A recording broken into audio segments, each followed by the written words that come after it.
Welcome, everybody. It is day 2 of the OCC Ultimate. We have another huge action-packed day for you here where we go through both of our semifinals, our bronze match, and we will be crowning a grand champion here today. We also have 2 spoilers for you for Winter War releasing on November 29th. Pre-orders are up now, so go ahead and throw your diamonds at it. I am your host, Christo. I am joined here by Spooz and by Bubbles. Spooz, we got some card reveals coming up for Winter War. It's shaping up to be a pretty nice little expansion. Anything caught your eye so far based on what we've seen? We definitely saw some interesting cards, and yeah, yesterday's cards were also, yeah, with some new keywords at least, but yeah, so far not really meta defining. But yeah, we have to see the whole expansion in its whole to just make measurements or judgments on how the meta will maybe shift. So far with the rotation and what we saw new, I think US Frontline might still be a very valid deck. But yeah, I like to make myself an opinion once I saw the whole expansion and not value anything on just based on single cards. What about you, Bubbles? Can we get any hot takes out of you before we've seen it all? I don't have any particularly too hot takes. I do help with the testing a little bit, so I have to be very careful when I talk about it because sometimes I think stuff's out there and it isn't. But what I will say is if you're not keeping up with all the cards being revealed, hop over to the cards Discord. There's a cards reveal section, and you can also get a cards reveal little role on the Discord. It will notify you when new cards are announced, and it's just a really, really easy way of keeping on top of everything in the expansion coming up. It means you don't have to scan the internet looking around for every single card. So if you're struggling to keep up with all the different announcements, then that's definitely my recommendation on where and how to do so. Awesome. I appreciate that you have respected cards in 1939s. What I can only imagine is ironclad NDA. So appreciate your opinions on that. Let's go over to the bracket to see exactly who we're gonna capture here today in this second OCC. We've got Zyer taking on Bezio in our first semifinal matchup. Artemisia versus Tang Tang in our second matchup. The winner will go on to the grand finals. The loser will move on to the bronze match where there's still a couple bucks up for grabs here. Just a quick reminder, all these players have brought 4 decks. It is best of 5. There will be 1 ban here, so there is a little bit more strategy when it comes to selecting exactly what we are going to see. So let's dive into that first semi-final here. We got Zyer taking on Bezio, and I do believe we are welcoming Berto, Burrito, and Starry to the stage here as we get into this matchup. I mean, I had to make small talk with Spooz and Bubbles, and now it all feels like a waste now that you two are here. I would have much rather ask you the questions. Starry, let's just talk about Winter War again briefly. I know we're, what, 3 weeks away from it. Any initial thoughts, any cards that have caught your eye, anything you're looking forward to specifically? Yeah, I think that the new 2-cost US infantry that heals when you destroy a unit with it is really good. US has lacked healing for a while. And so even just like an early game unit that provides some incremental healing against some aggressive decks might give some archetypes like Ramp or German US control the healing that it needs to be viable. But personally, my favorite card has been the Fiat. I think the idea of like an Alpine paratrooping plane is really cool, and I really like the art for it. I think the like mountain backdrop is really pretty. So Yeah, the art is unrivaled in cards. Getting to do that podcast a little while back, kind of explaining where it all comes from, is really neat as well. That a lot of it is original artwork from the period of time, and not a lot of it is commissioned. Is really something special. Berto, what about you? Any hot takes on Winter War thus far? I really like the M10A1, the 4-2 tank with deployment suppress enemy unit. It seems really powerful to combine a pretty decently statted body in combination with the suppress effect, and I think that card might be making some waves in the near future. Right on. So we'll get into Winter War a little bit more. We're gonna do 1 card reveal before the bronze match, 1 before our grand final. So make sure to stay tuned. But let's get into it. Zyer up first. Let's bring up their deck list and have Starry chop it up for us. We'll get to the player card first, actually. I lied. I know we saw these yesterday, but a quick reminder of somebody like Zyer, over 10,000 matches, 69% win rate. Nice. Ultimate rank coming in 8th, so snuck in his last qualifier, but big upset in round 1 against J King. So we'll see if Zyer can best Bezio in the first semifinal. On to the deck lists. There you go, sorry. So, thank you. So Zyer first deck is a Britain-Soviet Commonwealth control list that's playing some really interesting inclusions. We have Enemy at the Gates, Confusion, Pelyakov.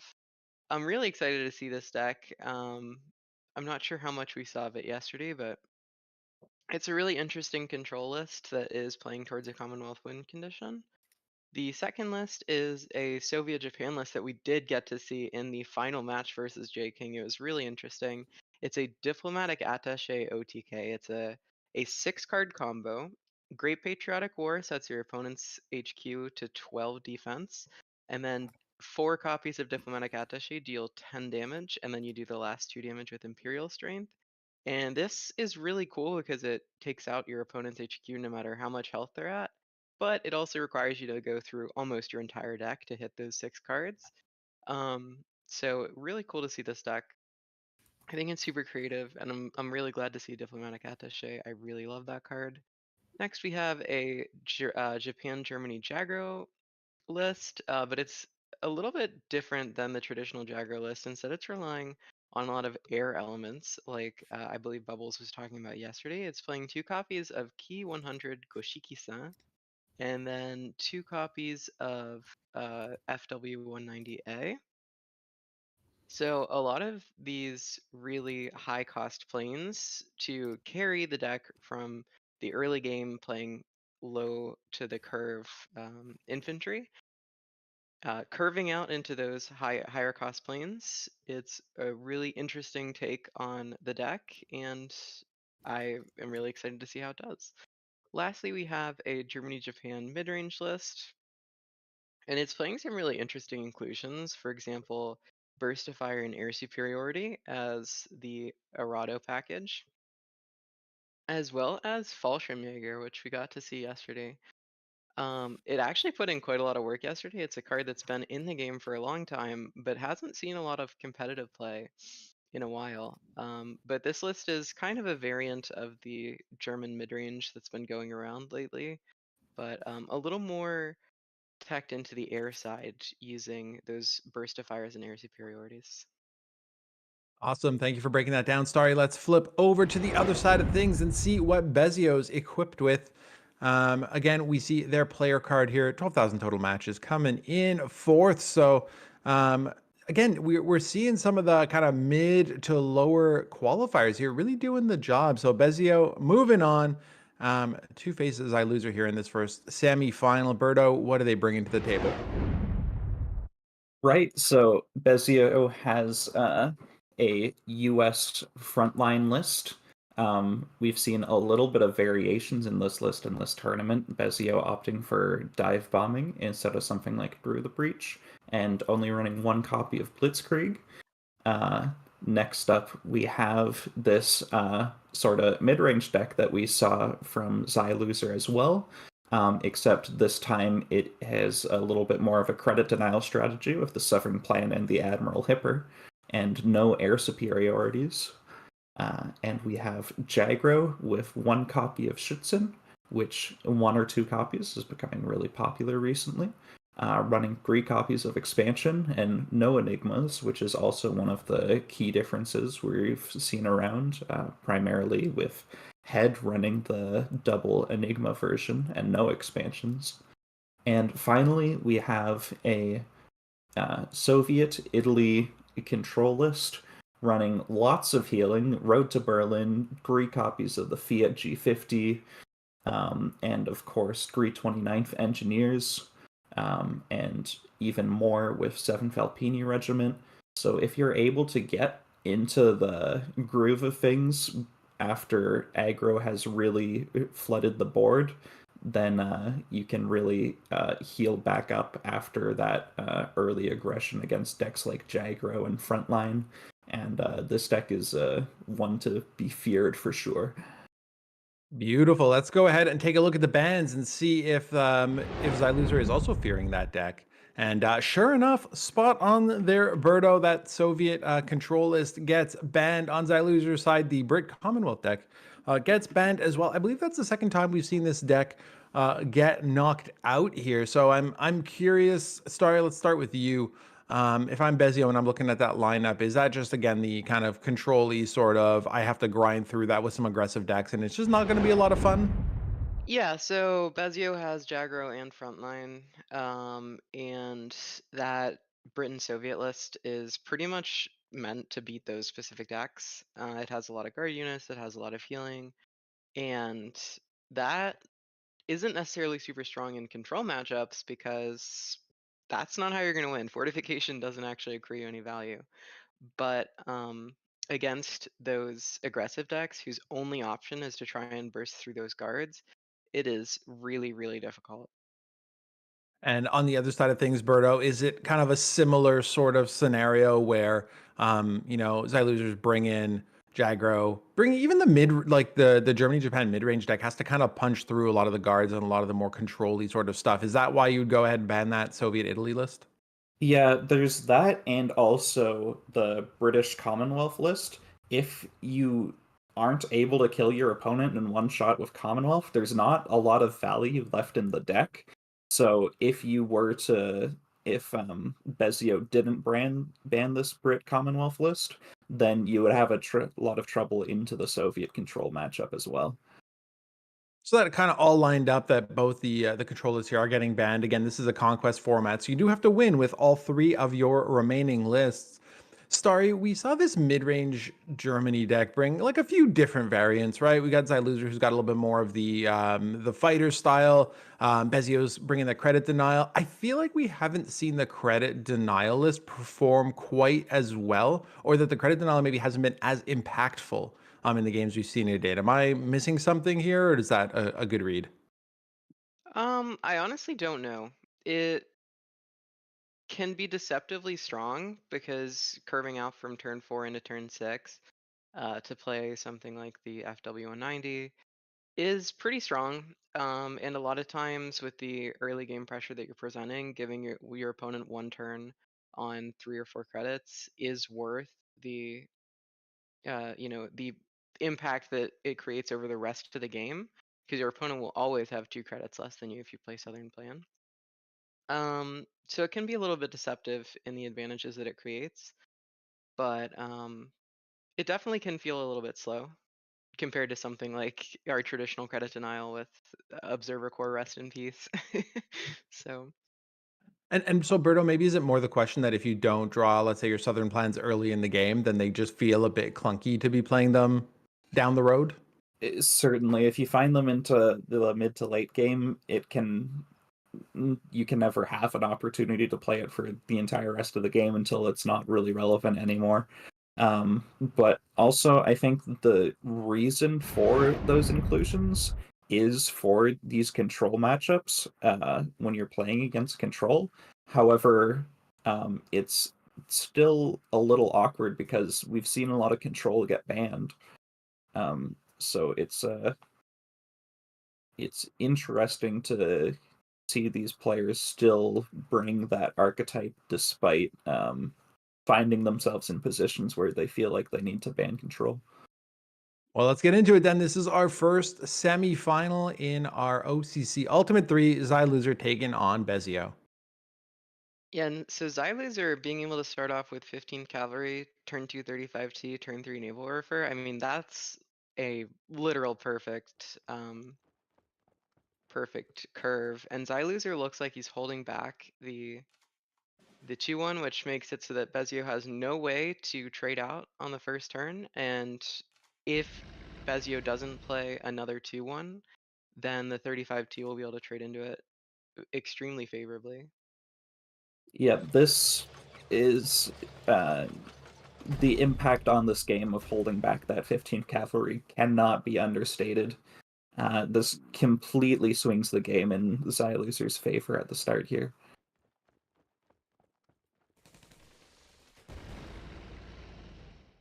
Yeah, and Xyloser is just gonna be able to pick up the kill with that enable over for deployment effect.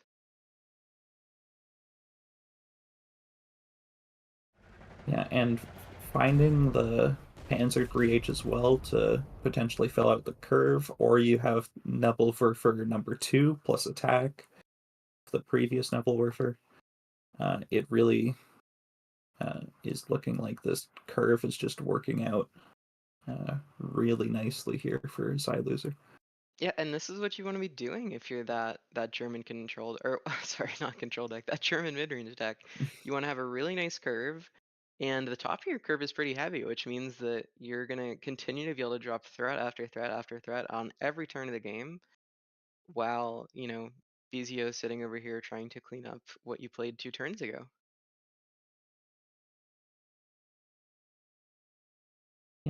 Bezio is 3 main decisions here.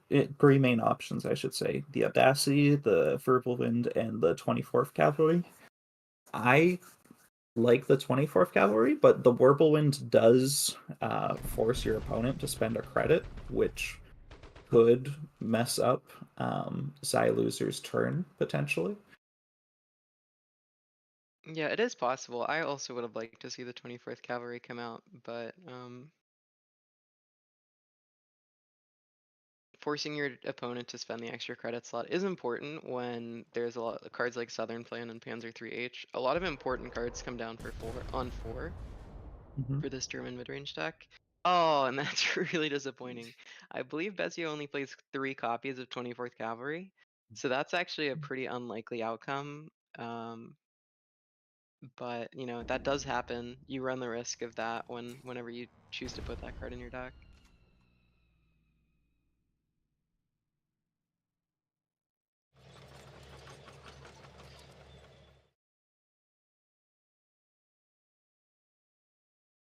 Now So Bezio's presented with another predicament.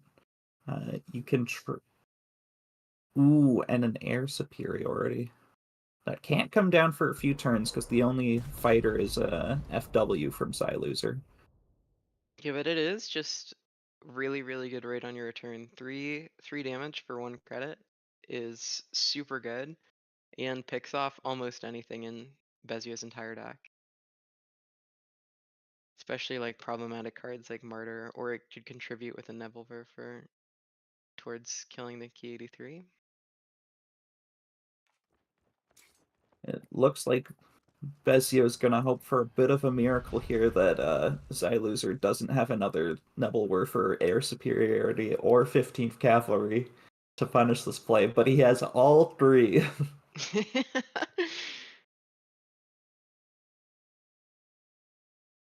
Yeah, I mean, at the end of the day, even if you do have to, even if your Aichi does die, it did take out a Naval Werfer, and those are going to cause problems for you throughout the rest of the game if you can't get rid of them. Unfortunately, Xyloser just has like everything that you could possibly want in this situation.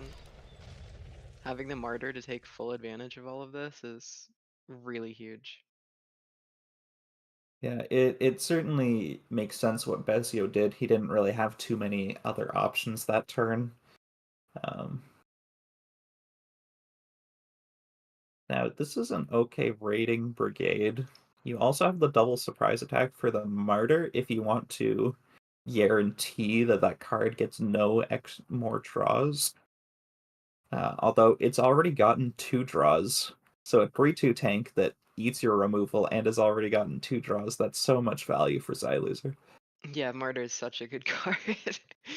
um, it appears that Bezio and Xyloser both play 3 copies of 24th Cavalry. And so I'm curious to see, in the past we've seen 4 copies. We saw 2 copies in the kind of strange pin deck that was coming out from Gork and Tang Tang. But I'm curious to see if 3 is the safe option, the option that maximizes the probability of getting 1 while minimizing the probability of getting 2. Yeah, it could be. I remember I saw somebody on the card server who said that they like to run 3 copies of the Chocolate Boys to avoid drawing them too much in the early game. And I thought that was crazy at the time, but maybe he was ahead of his time. Yeah, I also think that the downside of drawing into 2 copies of 32nd is a lot higher, or sorry, a lot lower than the downside of drawing into 2 copies of 24th. So I think that does play into it a little bit. Yeah, that's true. And it being a destruction effect, it makes a huge difference with the speed at which you're able to trigger that ability. And Bezio deciding that there is no way out of this game if Xyloser gets to continue to draw with that Martyr. So unfortunately, you only have access to 1 double surprise attack if you choose to use both at the same time. But Martyr is just too key of a card to let go.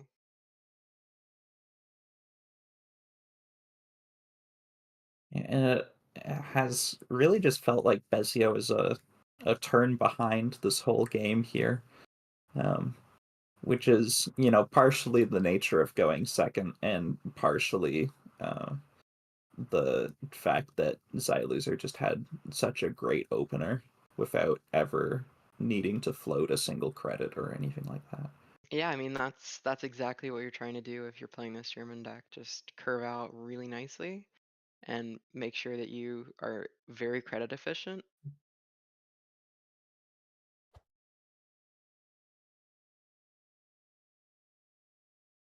I Looks like wonder if you could somehow make like a mathematically perfect deck that gives you the best opportunity to play cards on turn 1, turn 2, turn 3, etc., etc. I know that stuff like that has been attempted in other card games, but I'm not sure if anybody has mathed it out for cards. I certainly have not attempted such a feat. That's sounds like a lot of work to do. Yeah, and Bezio is now on a ticking clock here. That comet is going to make it so that Bezio has roughly 3 turns to live. As Bezio is playing Jagro, and Jagro definitely does not have any guards in the deck. Yeah, nor So healing. nor healing. So if Xyloser can take out the cards that are currently on Bezio's field, and Bezio can't establish new ones really, really quickly. I mean, 17 health is a lot of health to chew through, especially in like 3 turns, while your opponent is pressuring you with a FW and all sorts of other goodies. And Xyloser does have Burst of Fire, so Bezio has to be thinking about that when Xyloser takes the opportunity to hit the HQ. And Xyloser having 2 copies of Schutzen means that even if you do manage to push the front line, get some damage through, you're like guaranteed eating damage. Yeah, I really like the aggression here from Xyloser to recognize that your opponent is forced to play around the Burst of Fire and forced to make the trade with the key themselves. I think is really smart here.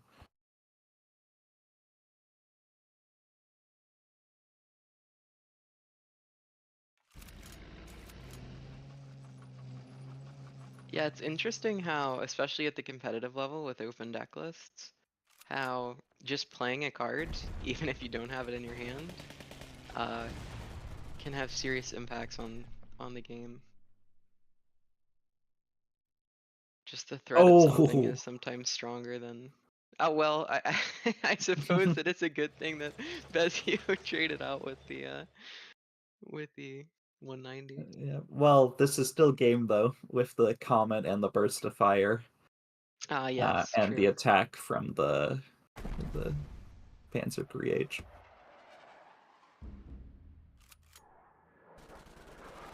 Well played by both players, though. Bezio nearly found his way back into it. Yeah, it's really hard to just play around 10 damage out of nowhere in hand. I mean, that's such a strong combination.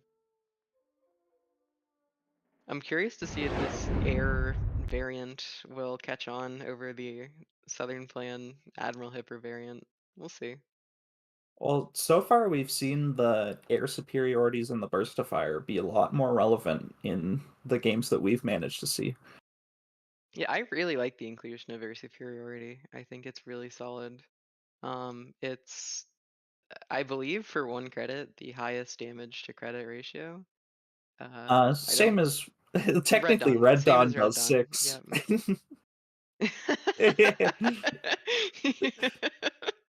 I suppose that's true. Yeah. I mean, Red Dawn is a fantastic card, even in decks that aren't self-damage. Oh yeah, I love Red Dawn a lot. Yeah, I've been putting it in decks that don't have anything to do with self-damage, like some mid-range lists, just because dealing 3 is so good. It can just be a little hard to play in the sort of Jagro meta we found ourselves in recently. So Xyloser is playing Jagger themselves, saving their silly Great Patriotic War Diplomatic Attaché OTK for last, but Xyloser is playing a different variant of the deck than normal. Although you wouldn't be able to tell with this opening hand.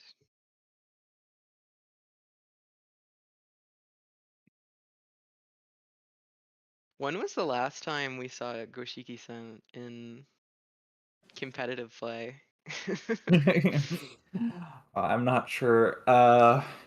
It must have been during the uh, supply shortage critical damage combo meta. Yeah, I mean, that was really relevant yesterday when J. King played Monsoon Rot into supply shortage and the Goshiki-san just didn't die. The Serrato is such an incredible card against Jagro. Yeah, being able to take out that Typh and then on a future turn trade with the Bicycle. Especially if you're going second, you really love to see your auto.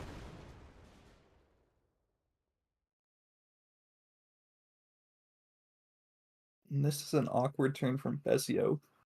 Do you just run out the Martyr because it's credit efficient and you can double Aichi next turn? Or do you run out the Aichi and have something that's quite weak into the Serrato? Yeah, that's a tough choice. I'm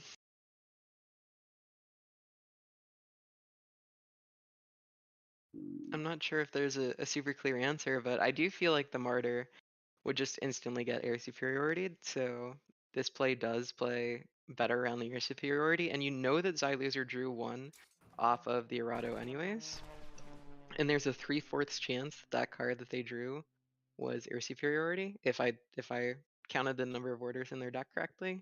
So I think that just playing down a Martyr when you almost guaranteed know that your opponent has air superiority just seems like a really bad idea.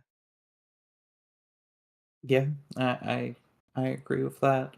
I didn't realize how few orders there were in Xyloser's deck here. There is also a there are 2 copies of Honorable Death as well, and an Audacity, and a Bombing Raid. Oh, okay, so there's actually a much higher number of orders than I originally anticipated. Yeah, you still And don't want Honorable Death to come out though on the Martyr.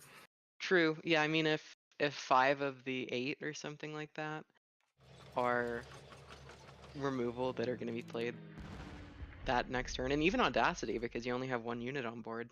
So really the vast majority of those orders would be really, really bad to see from Bezio's side. Yep.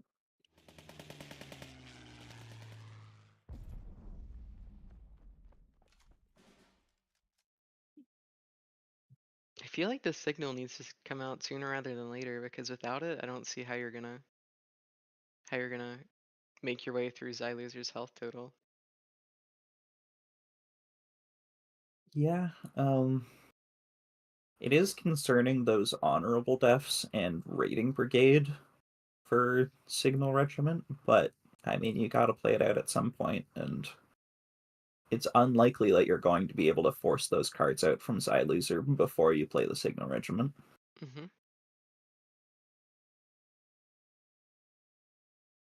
Yeah, is Xyloser playing Signal Regiment themselves? Let me check.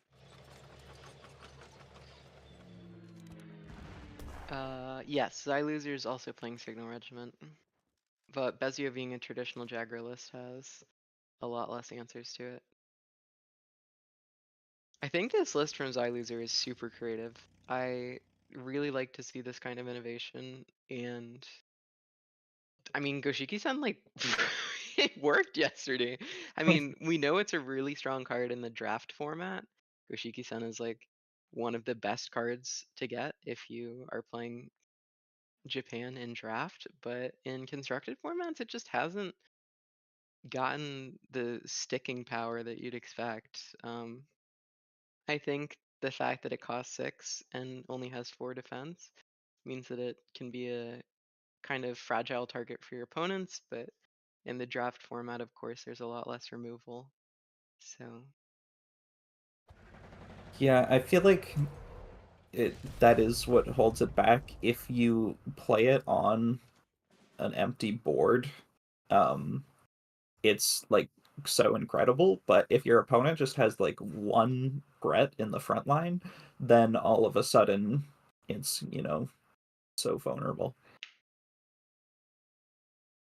So Xyloser is just allowing Bezio to draw with at least 2 cards here, but it didn't seem like Xyloser had a much better option.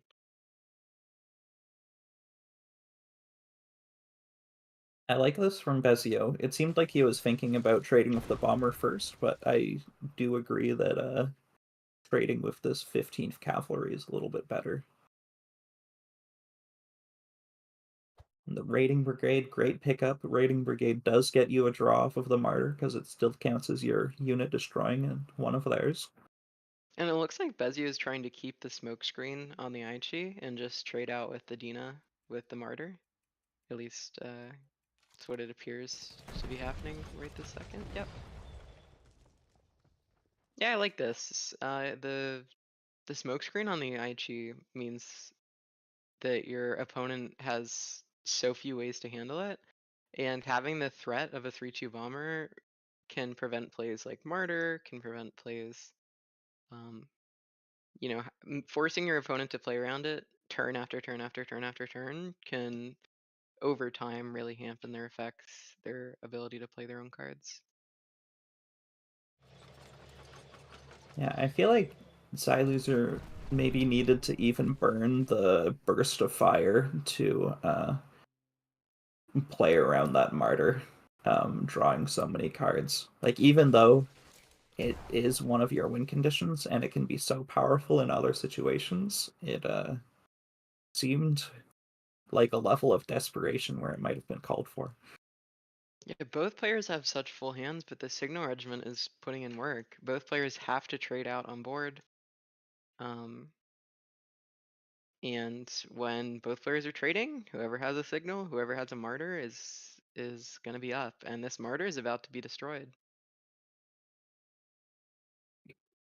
Unless Bezio's a madman and he's thinking about playing the other Aichi and hitting in for 5 or even 6 with Yeah, the type.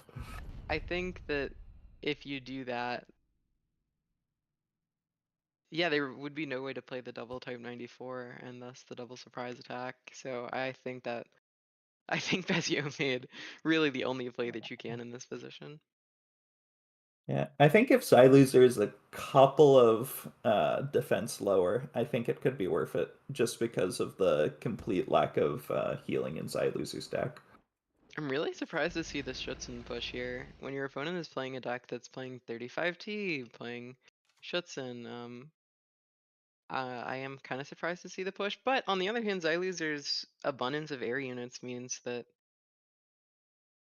pushing the front line when you have the opportunity means that you will have the answer to your opponent's air units if they drop any on the next turn. So although it seems a little bit strange, maybe it's actually the right play. And there's the punish, unfortunately. Yeah, it did seem a little strange to me as well that we didn't just see the more of a flood with just like 15th Cavalry, maybe the 24th Cavalry, and some Type 93s, or Type 94s rather. Is it worth going for Dina? No.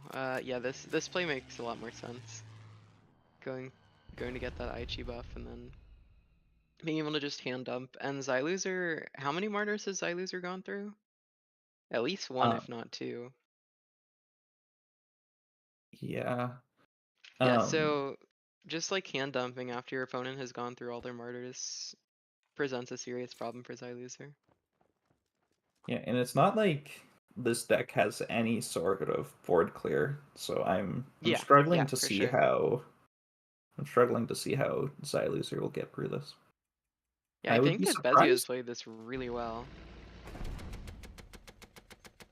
I do think Bezio should have recognized the lack of board clear and pushed up a 15th Cavalry or a Yokosuka still. Yeah, I think that there's a strong argument to be made that that's correct.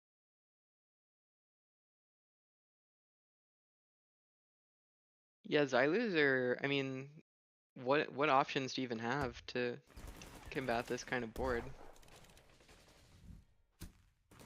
If you play Key 83, it just trades with that Aichi, and you're still taking 1, 2, 3, 4, 5.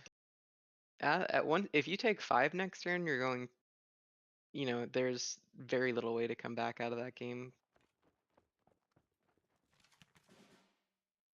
Interesting. Yeah, I mean, if Bezio just completely floods, I mean, Yeah, what do you do? Xyloser, yeah. Yeah, this game would be one thing if Bezio had an empty hand. It'd be, difficult enough for Xyloser if Bezio had a near empty hand, but Bezio has all the value that you could possibly want. Removal, more draw off of Dina in 24th. I mean, yeah, Bezio has an extremely commanding lead.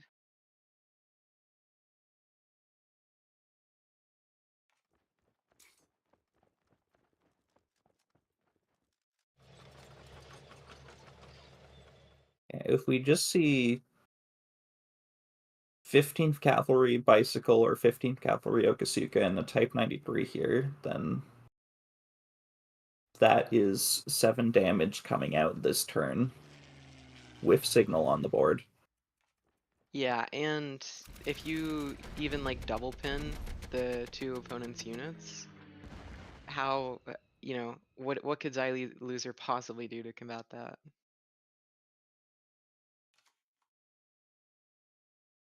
Yeah, so it looks like game 2 is going to be going to Bezio here. Unless some sort of miracle happens. Unless Xyloser snuck a Monty into his deck.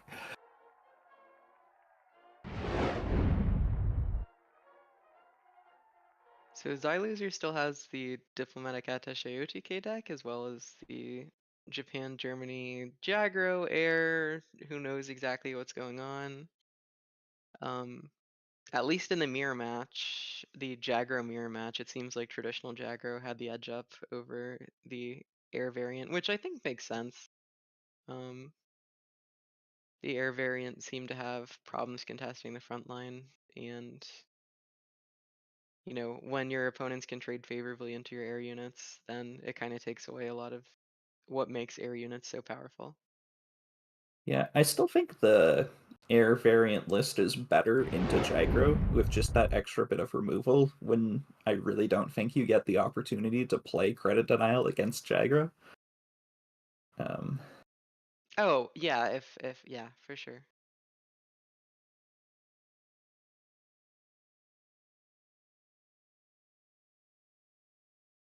Xyloser with another good start going first.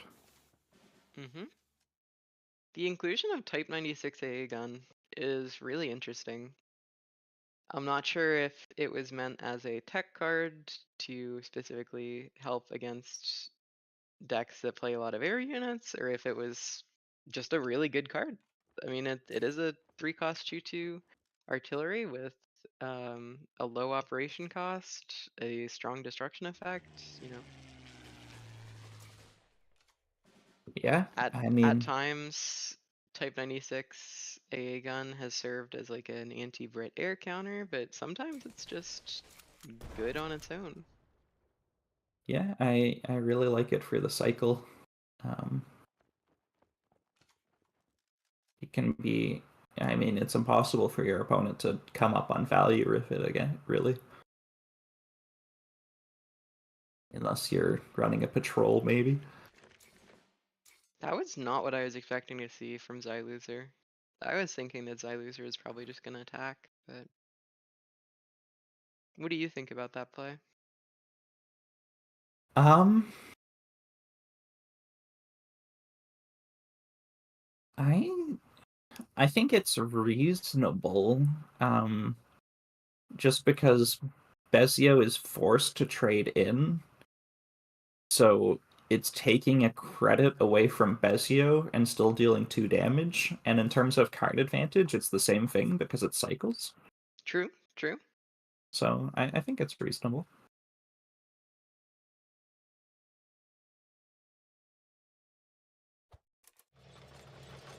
I think we're gonna see the trade out here. Yep.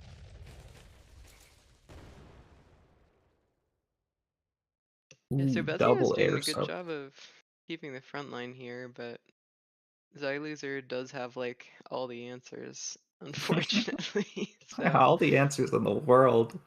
That's crazy. And Bezio does not have another 35T. He does not have the credits to pump up this Greyhound with the 99 and trade. yeah, but just getting a red devils in the front line, if your opponent doesn't have another air superiority, a 3/5 Or red devils is traditionally pretty hard to take care of, but oh, instead just opting to flood the board.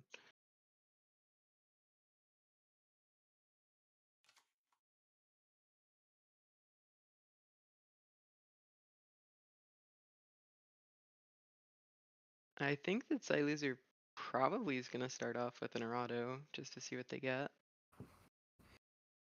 yeah, you're a little bit short of doing everything you want and clearing the board. Yeah. But I think at this point, if your Aichi doesn't have smokescreen anymore, you've gotten a lot of value out of it. And if you can get your opponent down to like just a 1/64th or just a Greyhound, then Sorry, you were able to clear the board from Xyloser's side. You just weren't able to do it efficiently with the Panzer 35T like you would have liked to. You would have had to trade in the cavalry to the 1/1, which is not an unreasonable play to make against frontline, certainly.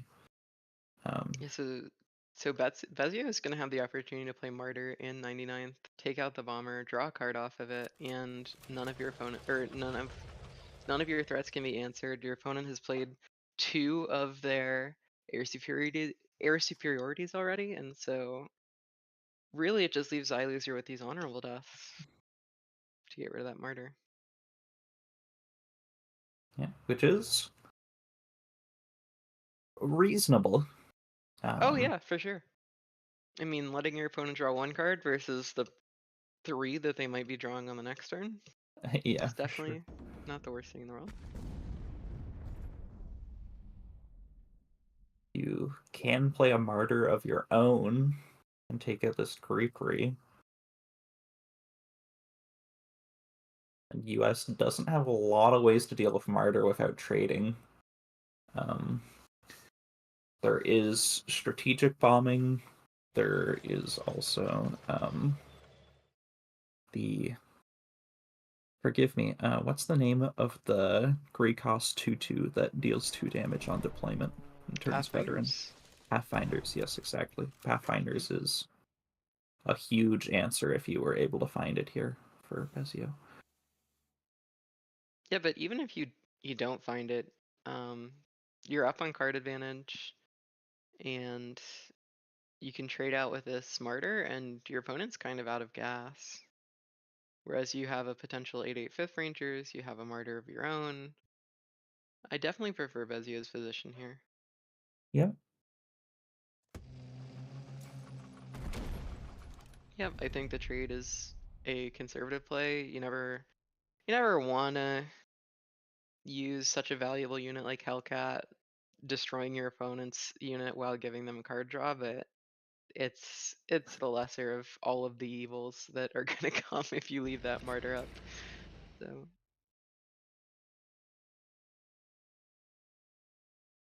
Yeah. I'm a little surprised to not see the front line taken from this Greepery.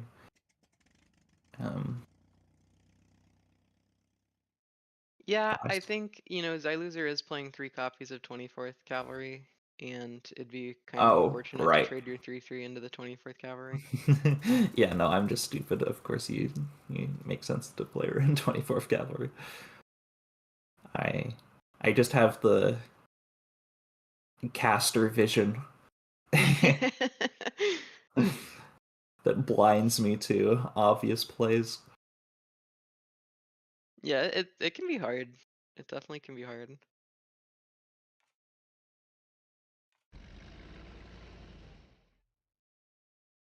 And it looks like Bezio has decided that pushing up is now the right play. I'm not sure really what changes between this turn and last turn, to be entirely honest. I guess the difference is now if there is a 24th Cavalry, then at least your opponent isn't getting down that 190. Ooh, raiding brigade. That's big. That is such a huge draw. Gonna be able to take out that Sky Train. Yeah, of course, there was the honorable death already, but drawing a whole extra card for Bezio is massive, of course. For sure.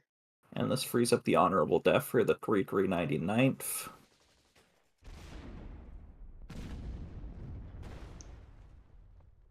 I feel like that does telegraph to Bezio though that you don't have 24th Cavalry in your hand. Yeah, true.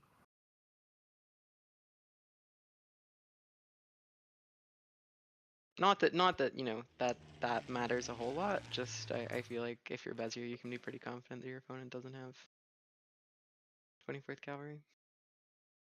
So the question is it better to play Martyr and start drawing off Martyr, or is it better to trade push up and Sherman? I think certainly Probably Sherman, because you're Sherman, not yeah. able to deal with this Aichi. Yep. And 1 draw versus 2.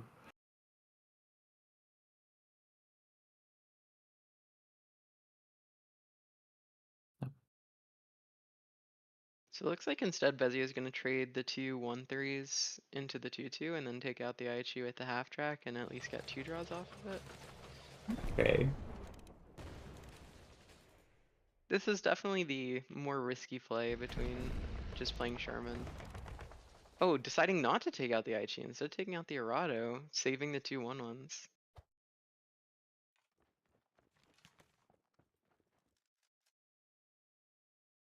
That does mean that Xyloser won't lose smokescreen on this HE, which is Definitely relevant. very important, yeah.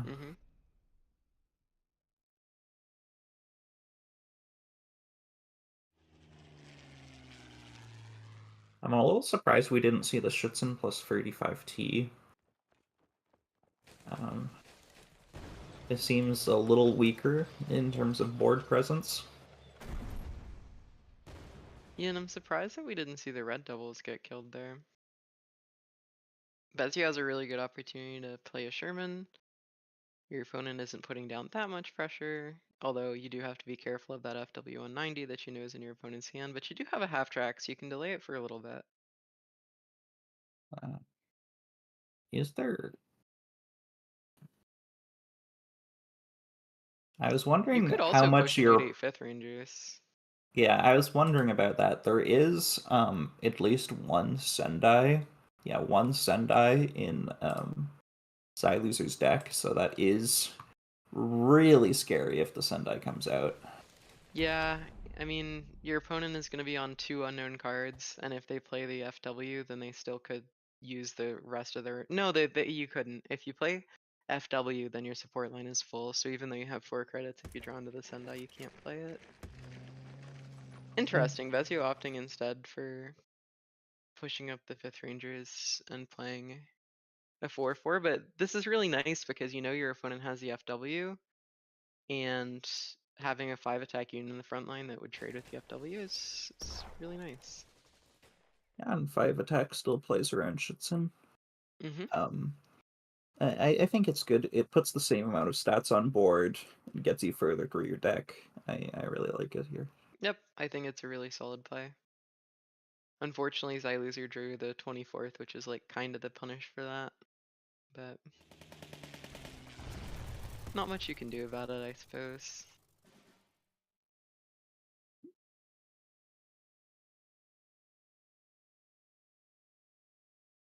So the question is, do you have to trade out? Do you have to push up the Sherman, play another Sherman, trade out with the FW 190, or is there a better play? Maybe Well, something involving half track? yeah, it's either the half track or a trade. You half track, you're able to hit the HQ for 6. Is not great.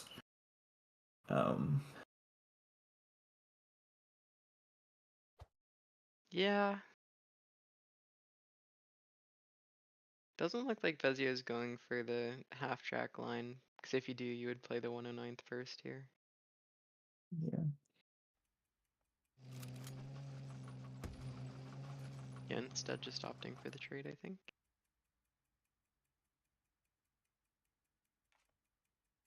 Interesting. Timer.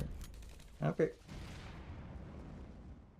Yeah, I think it's reasonable. You don't have much else to spend your credits on, so just getting the 2/2 down, and leaving up 1 more point of damage for Xyloser to need to deal with.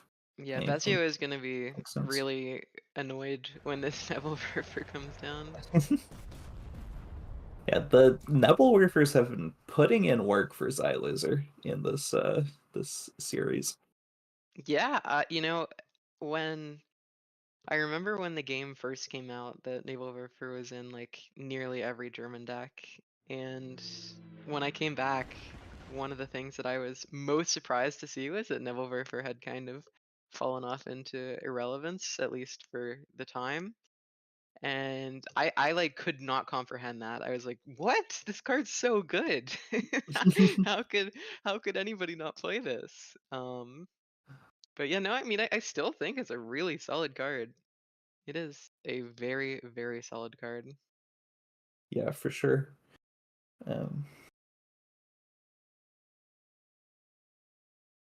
Now, it feels like for Bezio, you need to kill this Nebelwerfer and attack into the Aichi with the Verpelwind in the front line to pin the second Aichi when it comes out. Yep, that's definitely a strong option, I think. I think that that's probably the best option that Bezio has. Instead opting for the half track. Interesting. Just playing the PIR. Yeah, half track helps out with your curve. I do think it's a little stronger this turn to play the half track, although, of course, it means you don't have the half track for later.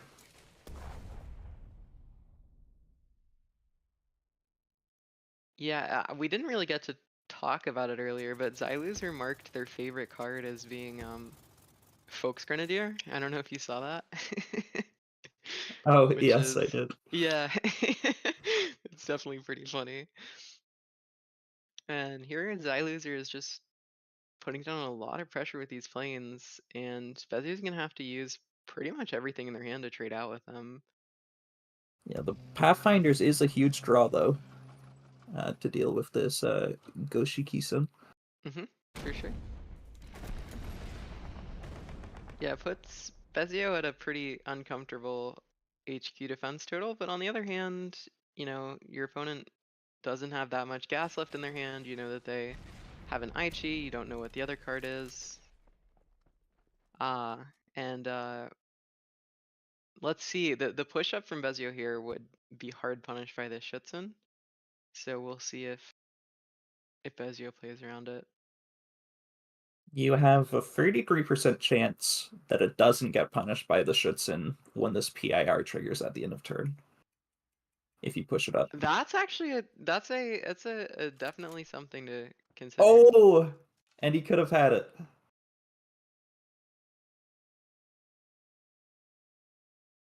And here, Xyloser might even be able to recycle the Schutzen Oh yeah, that if would the be... Pathfinder's bounces it. And if I don't even you like recycle create... the Schutzen, you just pretty much Oh lose my here. goodness. Oh no! And now you have problems getting rid of the Aichi, because if you get rid of the Aichi, then the other Aichi will be able to do 3 damage to you unless you have the Purple Wind in the front line. Yeah. This is disastrous for Bezio. Xyloser had just enough gas to get their opponent down. That Signal Regiment put in work. In these mid-range matchups where there's a lot of trading going on, Signal Regiment is so huge.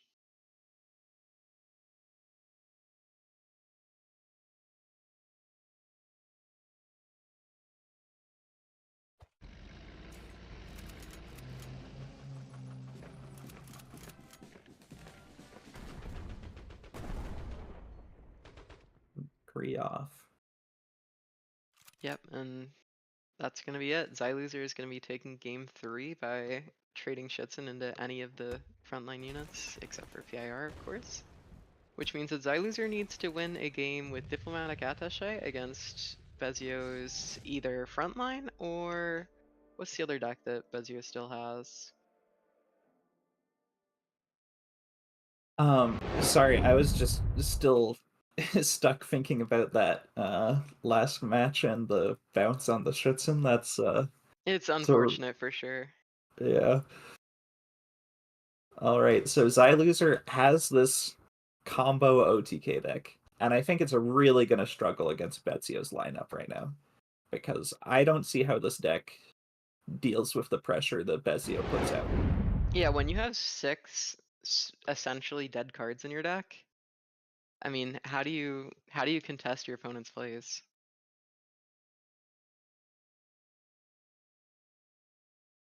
And Xyloser even sent back a Bloody Sickle. That seems surprising to me. Surprise! Did Xyloser keep these Diplomatic Attachés? I don't think so.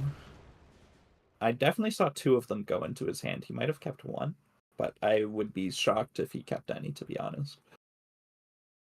Yeah, I would be too. You don't want your combo pieces in your opening hand. Seems like Xyloser is just like looking to get down to turn 3 scouting party and just hope for the best. Oh my goodness. Oh my gosh. Xyloser is abandoning the OTK game plan. How does he win? That's a good question. Wow, I did not expect to see that. That is an interesting turn of events.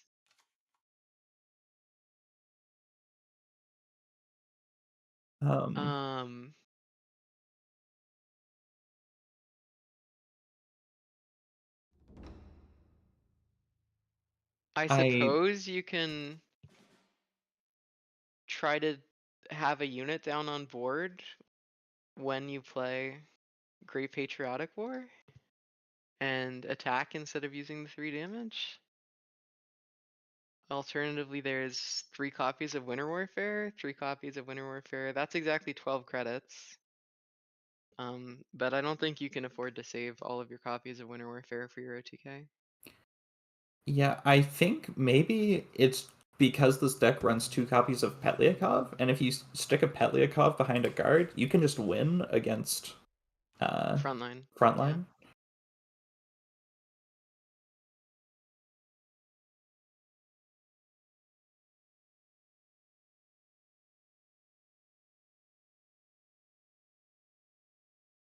Yeah, starting off with a draw makes sense. Makes sense.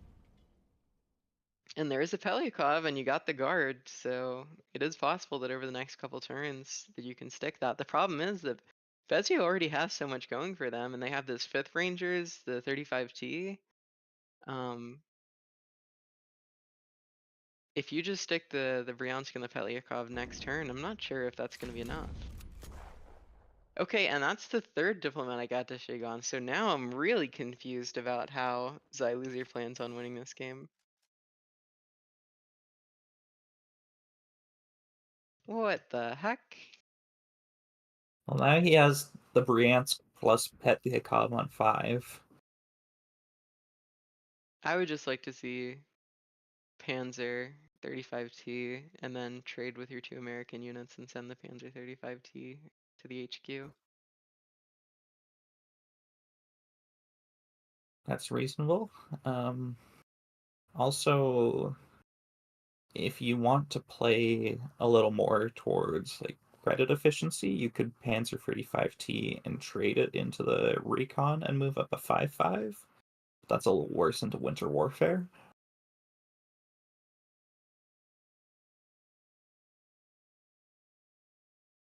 Yeah, I'm completely stumped as how Zyer plans on winning this game.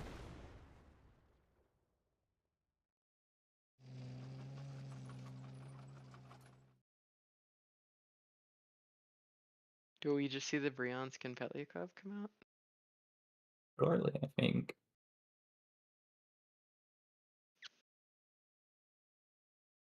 And then Bezio is 1 credit short of killing the Petliakov.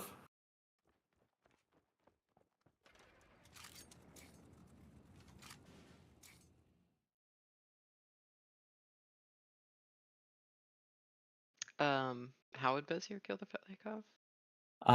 Dive bombing the Bryansk, trade with the 5-5 and play 35T. Wait, why did I think 35T would kill it? Okay. No. Yeah.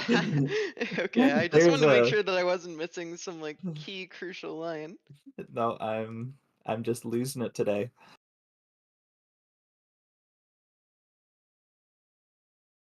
But yeah, no, I think that just getting rid of this Bryansk here gives you at least some chances of taking out the Pelyakov on the next couple turns. I would play the 35T. I think that's good. Like it does play into these board clears here, but well, I guess if you don't play it, then if Zyer plays enemy at the gates, then you have 35T as the answer. Yeah, I don't know. It's kind of rough here. And if Zyer is making that trade, it looks like he's going for the enemy at the gates. This is rough. A 1/7 Bryansk is definitely relevant.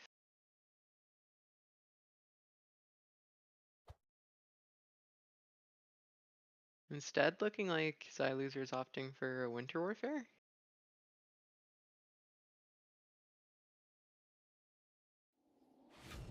I'm surprised we didn't see the recon come out first. Oh, yes, I really like this play. I really, Ooh, really like this play. Getting a strat 1/7 bombing. Bryansk to the front line is good. Yeah, I mean, strat bombing gets rid of the Pelyakov, which is super important here. But it is 1 card for 1 card at the end of the day. I still think it might be the game deciding moment Oh, here, for though. sure, for sure. It's totally possible. It just, it's not like you're getting super crazy value off the strat bombing. No, it's just that there was no other answer in Bezio's deck, Mm-hmm. and in these following turns, if you were playing 5th Rangers as 4/4s with 4 operation cost, it's really difficult to see how you win. Mm-hmm.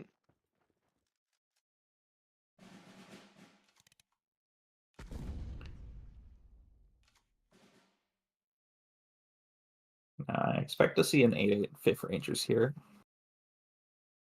just to deal with this 1/7 against regulars. Yeah, that makes sense to me. It's gonna be hard for your opponent to get rid of, even if it is a little bit slow. And the 39th is very powerful.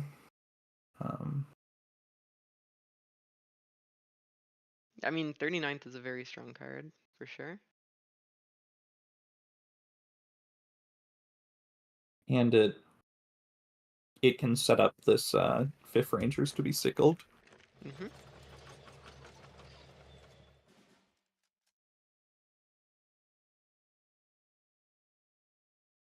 It is a really tough back and forth match, but I think at the end of the day that Bezio has a real win condition, and Xyloser kind of sacrificed theirs, and yet still has these combo pieces just floating around in the deck that are gonna, when you draw them, you're not gonna be happy about it.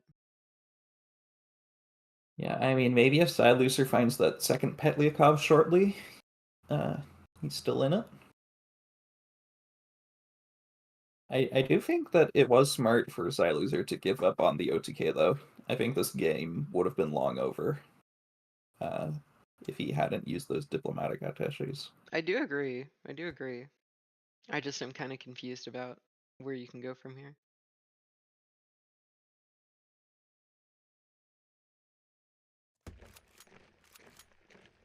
Really interesting.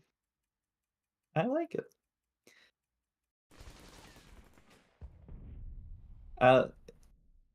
Yeah, I'm not certain you have to play the 8/8 5th Rangers this turn, but I do agree that this 5th Rangers has to come out as an 8/8. Yeah, fair enough. That that does make sense. I agree with that. You just don't have that much value if you don't. We're gonna see the Bloody Another Sickle Red sickle. Dawn. Yeah, Bloody Sickle Red Dawn is pretty incredible for Xyloser here. And that allows Xyloser to then play Island Defense, drawing a card. Oh, instead of opting to push up.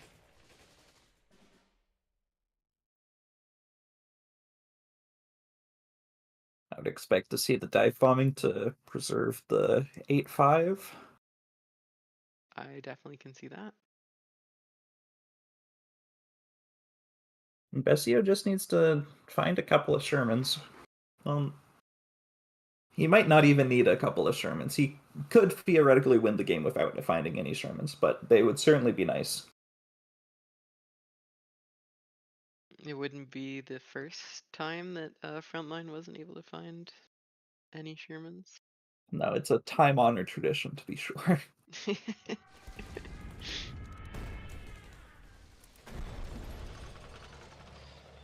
Just going straight for the HQ. Saying screw value trades. Yeah, well, it's only at 1 defense anyway, so Xyloser isn't able to, extract any more value out of it in terms of the draw aspect.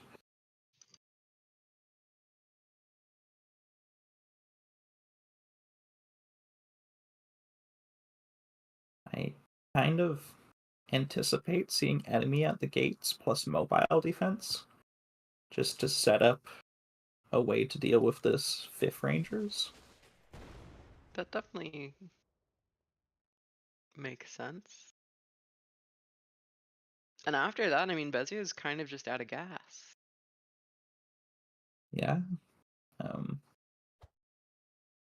I mean, you gotta be thinking about Sherman from Xyloser's perspective. I'm not sure that Bezio has really had an opportunity to play Sherman very recently, so it's hard to know from Xyloser's perspective if there's one in hand.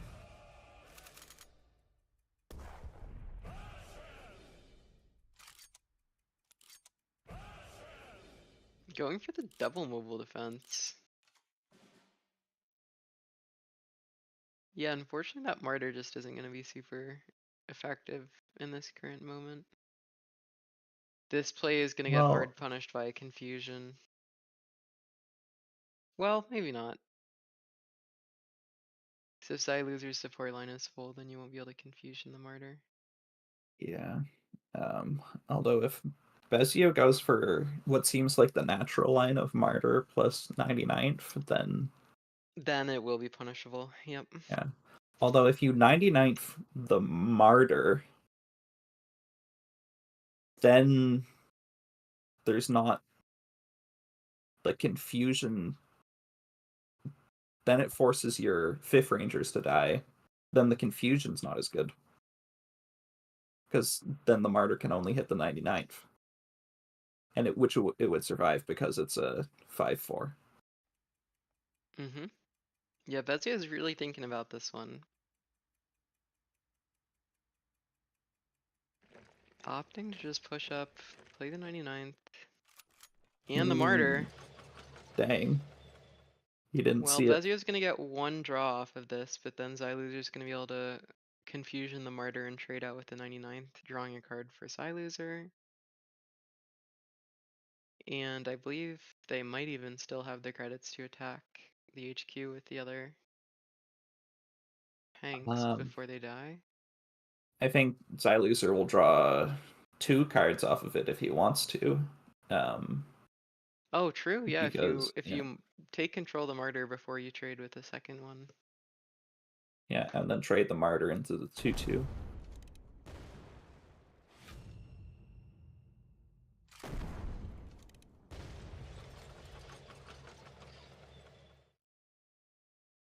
Engineer seems worth playing.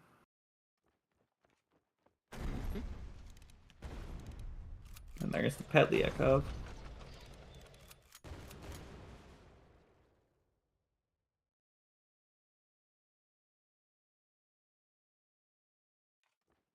Yeah, what are Bezio's outs here?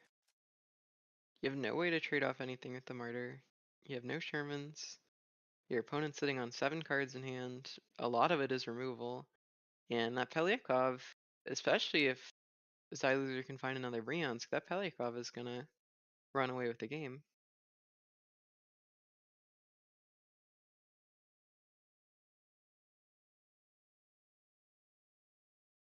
I would like to see the Lesser of Two Evils come out from Xyloser next turn. I don't see what else you're really doing.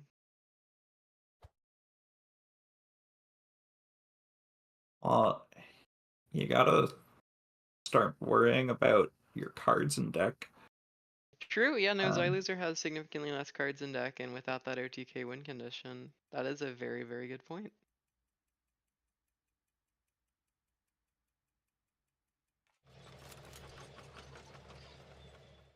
Bezio playing out the Martyr, knowing the risk of this Petliakov coming down.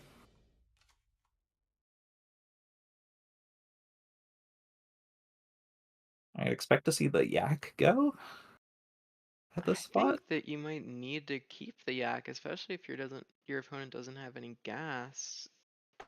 If you throw it behind a guard, that might be what you need. Yeah, I like throwing away honorable death because you really, really don't want to give your opponent anything at this point. And just going for the Petlikov. Yep, I really like this play. That is not what you want to see if you're Bezio. Then again, I mean, there's not a whole lot of stuff in your deck that you do want to see because half of it is deployment effects. Yeah, I mean, it really came down Xyloser to managed to lock this game.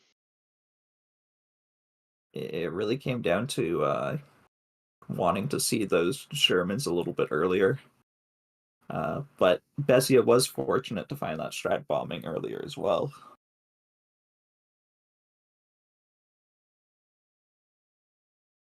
Yeah, I mean, But as you it said, seems it's like really the only answer to this Pelyakov, and you only have one of it.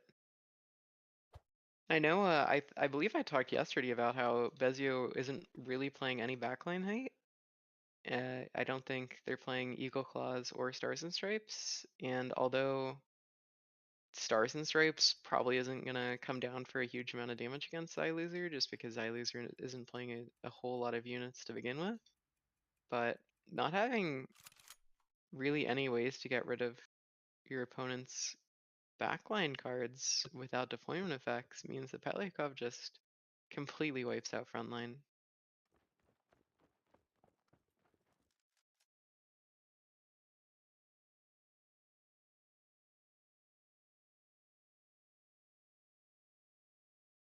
This is interesting.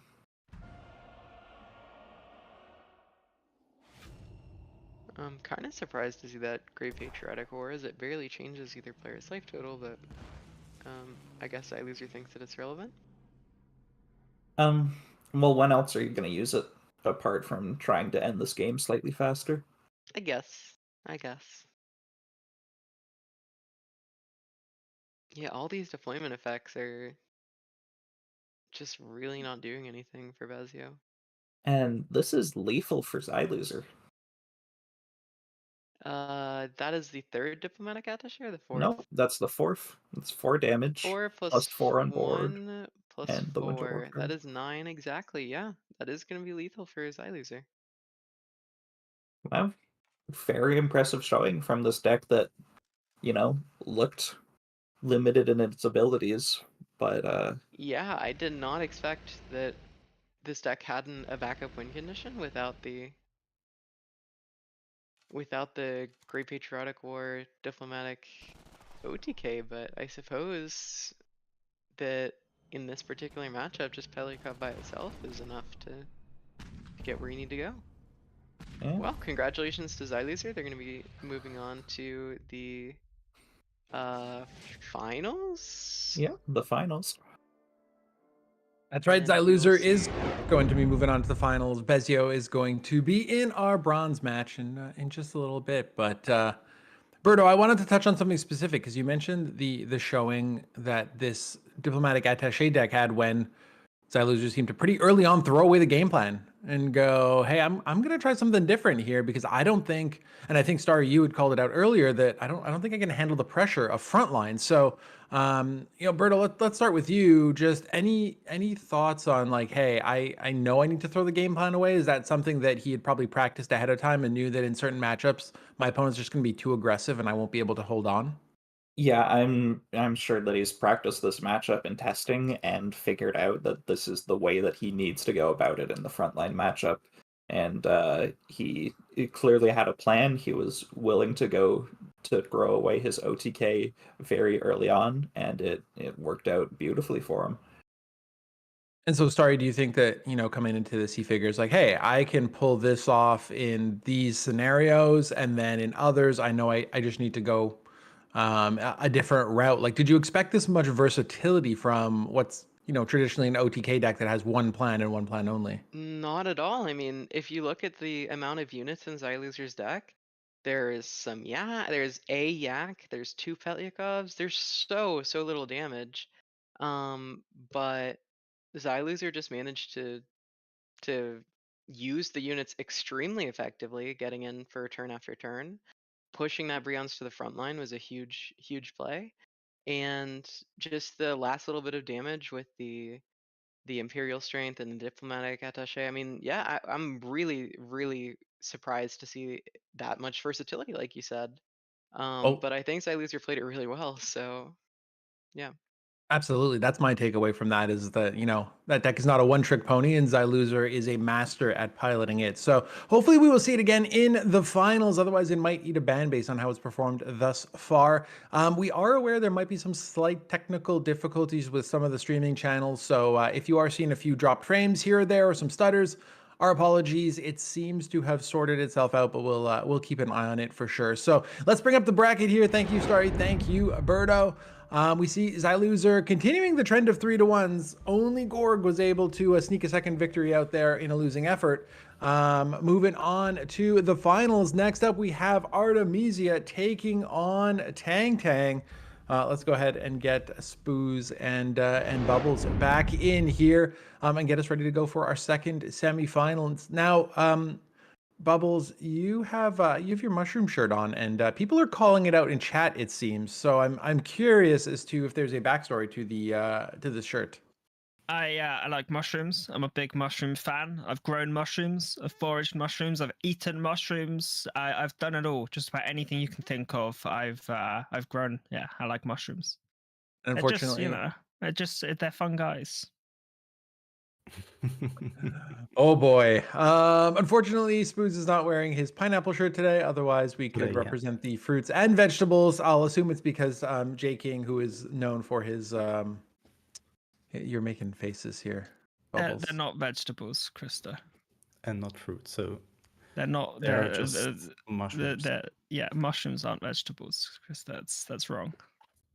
I'm The disappointed, to be mushroom honest. talk now. Like, we come on here to talk about mushrooms, not cards. I don't know why I bring up things like the shirt you're wearing, Bubbles. I'm trying to give you the spotlight here, trying to give you a minute to talk through, what you're wearing and just highlight your stuff. And then here you go calling me out. Well, that's the last time we do that. Mark Theus, can you just mute Bubbles' mic for the rest of the show? That would be lovely. I think you should be. Anyways. I didn't realize that then we have flipped over to the Bubbles ASMR stream. Moving right along, we've got our semifinals here. We've got Artemisia taking on Tang Tang. So let's go ahead and dive in. Let's take a peek at Artemisia, see what we got here. 13,000 matches coming in second. So Artemisia repping the top seed right now with J King getting knocked out. Spooz, why don't you walk us through what they are bringing to the virtual card table today? I absolutely love to. So Artemisia bringing Legions back to the table here with this Brit Poland Legions deck. Yeah, we see it performing okayish yesterday. Like Bubbles said, this deck is mostly designed to be good against aggressive decks and not lose the game, and then you just outvalue your opponent with those Legions. But it's not really having a clear win condition. It's mostly just controlling the board, growing these Legions. But if your opponent has tools to deal with them, it's pretty hard to just win with this deck. But overall, pretty solid. Has a good draw engine. It has a good amount of stats it can bring to the board. It has some intel, so you know what your opponent is having in hand. You can steal cards from them. So overall, a pretty cool list. Then we have this German-Japan mid-range deck we've seen a lot in the last days. Pretty good curve usually. You have some really good early game stuff. You have some good mid-range or mid-game stuff. And these FW190A are a good finisher late game. If you can deploy 2 of those for 12 credits, they give you draw, they have good stats. So overall, a pretty solid list, I would say.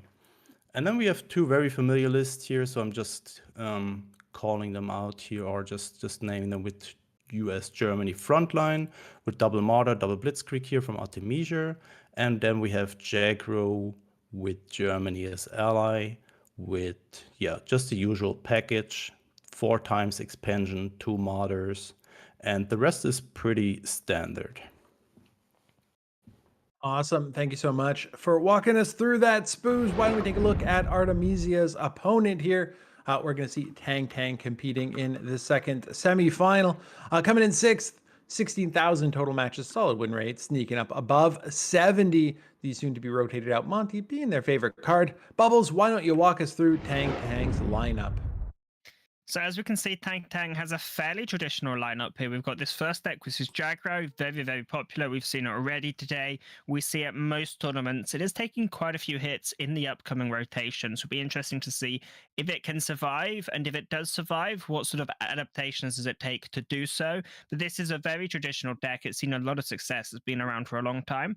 The next deck is a little bit of a flip. This is a Germany-Japan sort of mid-range aggro. It's fairly similar to Jagro in the sense that it has a lot of these early game units. It's got things like Wirbelwind, it's got the Cavalry Regiment, the Type 93 and the Type 94, but it does try to go a little bit slower and just try to get a little bit more value out of its cards. We've got the ME BF109 in here, and then when we go to the later game, we've got things like Southern Plan, we've got things like the Yag Bomber, the Comet, and the FW, just to try and help go that extra distance. It's a bit more of a mid-range deck, but it can still be very, very aggressive. The next deck we have here is a Pin deck. Pin is not something we've seen quite as much lately, but it's still been fairly popular. It's good at buying time. It's good at ending the game of Commonwealth. It's very good against aggressive decks, as you can really, really just pin down their board and buy as much time as you need. We do see a couple techs in here which we don't usually see. The Welsh Guard's not always played in here. The Diplomatic Attaché as well, not always ran in this deck. It does help you burn out your opponents where Commonwealth isn't enough to finish them off, as well as helping to clear units on the board like we saw in the frontline matchup last series. We also have 2 24th Cavalry cavalry regiment in here, which I suppose are here to help us trade into the front line for units we're able to pin, but not otherwise kill and need to kill. It's a very enjoyable deck to watch, I find. It's a very torturous deck to play against, but I think for watching it can be a lot of fun because you can get a lot of these situations where you put your opponent in the support line with delaying tactics, you pin their whole board, and then your opponent is floating 6 or 7 credits and passing back the turn. And then the last deck we have is Frontline. Frontline has been a long tradition, and it doesn't seem to have got hit too hard in the rotation, so I imagine we'll see it around for quite a long time afterwards. We do see from Through the Breach instead of this dive bombing, which is a bit of an interesting tech that might just be there so it can kill things like Aichis and Martyrs. Obviously, dive bombing only does 1 damage. It does mean you can trade into big things like a 5th Rangers fairly effectively. However, Through the Breach might just go the extra mile in taking out these enemy Martyrs. Other than that, it's all fairly standard, other than 1 Stutzen and 1 Sudden Strike. We actually see the German cards in this deck being swapped around far more and the US cards being far more concrete. So it's very interesting to see that people are trying a couple different things with these German cards. But this is the lineup. It's fairly well rounded. The weirdest thing in here is Pin, and that's not even that weird of a deck to see. Bubbles. So I looked up mushrooms, and they're vegetables. They're considered vegetables. Google is wrong. What's a tomato? Fruit. Got seeds. All right, let's take a look at the bans. We've got Brit banned on both sides. So Artemisia did perform quite well with that the Legions deck yesterday. So that's eating a ban. The Britain pin deck also eating a ban. I'm not going to actually, let's not talk to Bubbles. Spooz. So you mentioned that the Legions deck was doing quite well yesterday, right? Performed good in the first game, eating the ban today. Is it just a question of like they're able to pump out guard after guard after guard? And if you're looking at, you know, the Jagger list, the frontline list, even the mid range is fairly aggressive. You just don't want to deal with all that. I mean, if we just look at the Brit decks, both players are bringing Brits, one with Poland, one with Japan, and the rest of the lineups are pretty similar, 3 very aggressive decks. So it absolutely makes sense to bend those Britain decks. They have a lot of guards, they have a lot of healing, so it makes a lot of sense for both players to just get rid of these Brit decks and then, yeah, just battle it out with the same decks, most likely, and then just see who can pilot them better. We have that's a valid point, actually. We have a fairly similar lineup now, a few little tweaks and differentiators between the decks, but they do have the same general feel to them. Bubbles, do you have anything to add, whether mushroom or non-mushroom related? I think what Spooz said is pretty accurate to what's been going through the player's mind, especially when you're looking at it, knowing that your Brit deck is going to get banned. The next thing you should do then is ban your opponent's Brit deck, as it's quite good into your remaining matchup. So it's one of those things, if they're going to ban my Brits, I need to ban their Brits, and they're going to ban my Brits, so I will. And then you both end up just banning out each other's Brit decks, and you've got these mirror matches. ABB, always ban Brits. Spooz, while we're waiting for the players to get into it, I'm curious as to your thoughts around these deck lineups in general. It has seemed coming into it like there was a bit of variety, a few folks kind of sprinkling in something new and interesting, but we've quickly seen through the bans that those fun extras are getting banned. So we're just pretty much seeing Jagro, the Germany mid-range, the frontline kind of push through just about every matchup. Is there a way that you're building your lineup where you say, well, maybe I have to forego one of these more classically functional decks and go, yeah, I'm going to bring an extra control deck because they won't be able to ban them both. Or I'll bring, you know, something else additional to force my opponent's hand a little bit. I mean, most likely, why we see so much Brit control is that we have to bring 4 decks to this format.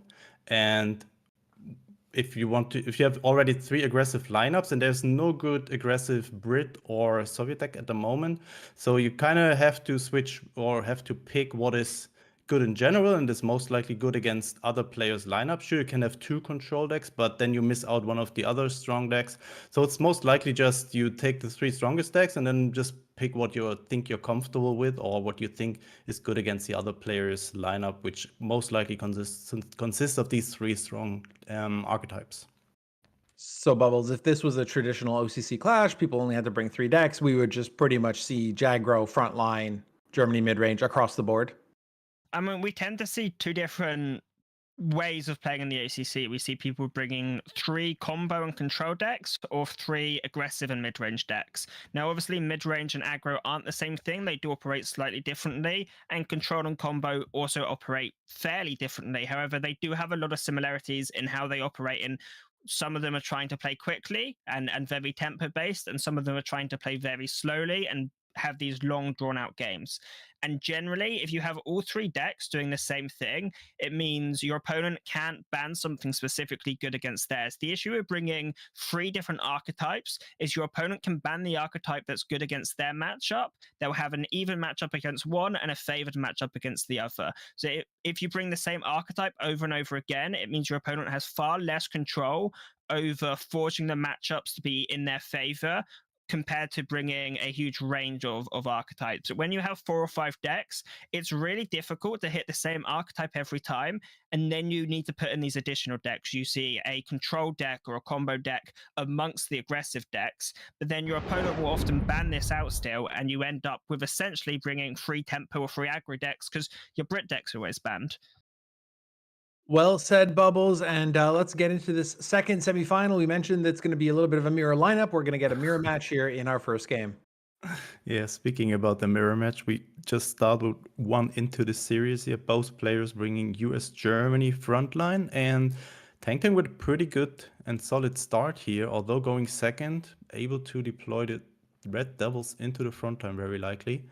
And that is already bad news for Artemisia. Not only card disadvantage, but also just, starting to the match disadvantage. This Skytrain could potentially be really, really useful, though, for getting out of this situation, because there's quite a few infantry you can find that either get buffed by nearby units or they buff nearby units, which means you might better kill this Red Devils in one attack, which is really quite important for the matchup. Now Yeah, we but see through the Tang with the breach. 99s also in hand, right? So this Red Devils will be a 3-4, I expect. But 2-2 is really good here. You want to have the guys with huge amount of attack, and 3 attack is not too bad here. I mean, my worry is here, if you're Artemisia, there is nothing you can do to stop these Shermans, which are on their way. It's a really awkward position because generally in these frontline matches, whoever gets their Sherman off first is very, very likely to win the game. Not only do you get more stats on board, but you get more options and more tools in your hand on how to answer your opponent's threats. So I'm expecting Tang will see a Sherman come out, not next turn maybe, but the turn after, as this Skytrain will need to die. I mean, you can just go Panzer 35 yeah. T, get rid of the Pathfinders and the go for the Sherman next turn, right? Yeah, there's plenty of time. I think you lose a lot of tempo if you go Sherman here. Just get rid of the Pathfinder so your Red Devils don't get bounced, and then just kill the Skytrain with a 35T additionally, and then you can still go. Is there any world in which Tang just puts their own Skytrain down on the board here? Nah, you want to get rid of the opponents first, I guess. And then from there on, you can just play your own Skytrain if necessary, or you just go Sherman to refill your hand. Marder is a nice find here, as this not only draws a card for Artemisia, but Tang has no way of trading into this without drawing an additional card here for Artemisia. So if you Red Devils into this this Marder, it's really awkward because you're giving up your Red Devils in the front line, which are really, really powerful for holding the front line, but you're also drawing your opponent a card. But on the flip side, if you pass back, there's so many things here for Artemisia that can just kill your Red Devils for essentially a really easy trade. Something like a 5th Rangers would absolutely be in Tang's mind at the moment. And we do see Artemisia holding on to one, which could potentially turn this game around very, very strongly in Artemisia's favor. And I mean, once Artemisia has the front line, if they can play a We Can Do It, so on a couple units, it could be really, really scary here for Tang. Not taking out the Marder. Red Devils cost +1 to attack into, but 5th Rangers shot such a good card here to attack into this. Protecting the Marder, which will provide additional draw over time. Now, we can see a Sherman come out this turn, but with this Marder on board for Artemisia, they're sort of getting similar cards into their hand, so it's not as one-sided as it would usually be when you start drawing from your Sherman. It's still really, really important, just with the amount of cards Artemisia's drawing already, it's not as game-deciding as it traditionally would be. We might actually see a Sherman here. Could have played 164s additionally and then just play the Sherman. I think you need to. Maybe you Yeah. don't play the 164th. Maybe you move up the engineers because that frees up space in your support line for this Skytrain. It depends whether you value the Skytrain or not, or the Skytrain infantry. Sorry. Yeah, I see.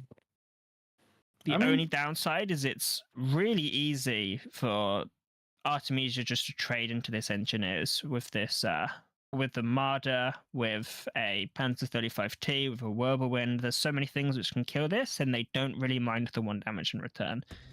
Tang. Putting the Sherman, I'd have liked to see the Sherman maybe on the other side of the HQ, just because of the things this Skytrain can generate. Some of them like to have units next to them.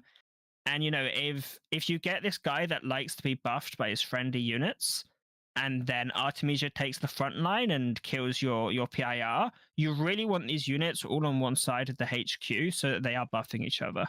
Yeah, we saw this yesterday where player got punished for not placing the units on the rightmost side, so the unit did not get buffed from, I think it's 10's engineers.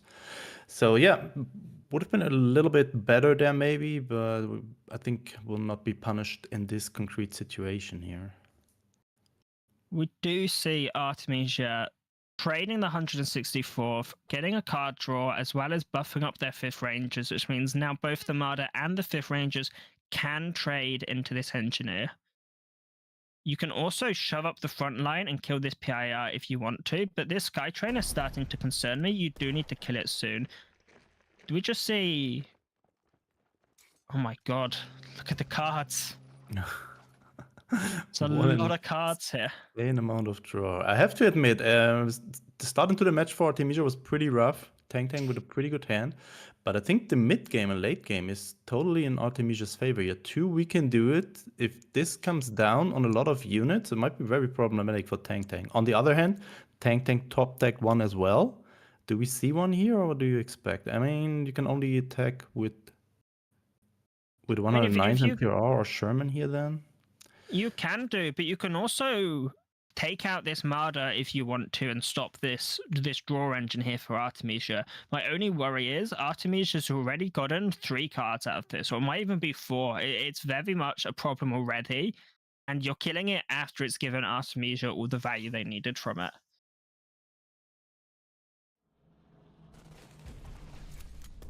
So there could have actually been a way to make Artemisia overdraw, but it's not too relevant in this matchup, though. Yeah. You know, there's not many cards you're trying to eliminate from your opponent's deck like you are in a control matchup. For the most part, overdraw in these aggressive and tempo matches don't have much bearing over the match. Absolutely, yeah. It's not like you play a Brit deck with Commonwealth that you want them to overdraw, so absolutely correct. I'm probably going for the Sherman trade into the Sherman here, just to protect the front line. I mean, Artemisia has to figure out how to retake the front line here. It's a bit of an awkward situation.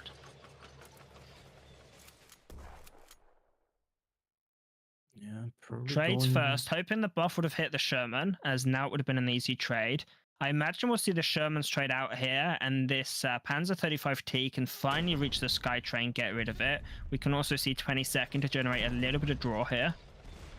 And it's very back and forth. Pathfinder's is a really strong find, as this is going to demand answering. And right now, the only answers Artemisia has are these Hellcats, which are a really expensive and inefficient way of answering a Pathfinder's.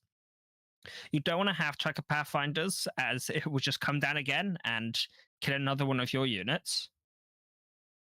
And we could actually see some Sherman draw here for Tang. We could also just see a We Can Do It come out as well. But I feel like you want to be trying to pressure the front line and take it back. I mean, I know Artemisia's hand is very big, but a Sherman here for Artemisia would still be really, really nice and just help them go the extra distance. Yeah, the hand looks full, but it's most likely only 2 Hellcats and 1 Greyhound. So not too much that you want to go into the late game with. Tang going for the we can do it here. Having a I'm 3/6 in surprised the to front line. see waking up the one with more health, or more attack, sorry. I'd have liked to see the one with 2 attack be woken up there so that you can move up this other one and it has 4 attack in the front line as well as 5 health, which just means that it's not something which can be killed by like a 5th Rangers. Now we can do it from Artemisia here. Keeping that Hellcat alive. Pathfinders and double Sherman for Tang. There's so much value in their hand. It's been very back and forth this game. Both players on 23 health. I think we're yet to see a HQ be attacked. But I mean, you know, if a player starts hitting the HQ before they know they're going to win the game, then they're just wasting resources at this point. You're trying to win on value. You're not going to be able to race down your opponent until you can kill them with Blitzkrieg. Yeah, it's a pretty interesting game so far. Pretty cool back and forth. The early game was totally in Tang's favor. Artemisia just fought back, and now it's a game that both players can win if they just find the correct tools. Artemisia has 1 Blitzkrieg already in hand, but not control over the front line so far. And Tang, yeah, pretty good board state here, but waiting for the Blitzkrieg to finish out the game. And as you said, you don't want to go phase before you can just make sure you're winning the game. Otherwise, you might just fall behind, lose the front line, and then an opponent's Blitzkrieg can easily just kill you. I really like the idea of this half track into the strategic bombing. Taking out the Pathfinders, you can kill an engineer or you can damage an engineer, and it also means this Sherman goes down to 1 HP. Your Greyhound can just kill it next turn. Now the question is, do you damage the one or do you kill the one? The main advantage to damaging the one on 5 HP is you can already kill the other one with trading on the board or with a 5th Rangers next turn. Not going for the strat bombing this turn, just going to put a huge Greyhound in the front line, take out the Pathfinders. Pretty good turn, yeah. Still having access to the strat bombing is also really, really valuable, because your opponent, while you're on the front line, can no longer stack that many units in the support line without risking to getting hit by this. We might just see another we can do it, I expect. Now, we do see Artemisia putting a lot of units in their support line, but I'm pretty confident if I'm Artemisia here that Tang doesn't have a strat bombing in hand, as they most likely would have used it already. So you're able to play a little bit aggressive when you don't think your opponent is playing like they have the card. And we even see sometimes players making purposely add plays to try and hide the fact that they have cards like strat bombing so that their opponent overextends to it. You play like you don't have it, you play like you're really struggling to figure out an answer to a situation which you actually already have an answer to. Your opponent overextends and you punish them for it. When you push up the 109s, do you not deploy another? Ah, he wants to go Sherman draw, okay. I was thinking, but I think it doesn't matter too much if you have 3 attack or 2 attack on this unit, because all of these opponents' units have 2 health anyways, or less.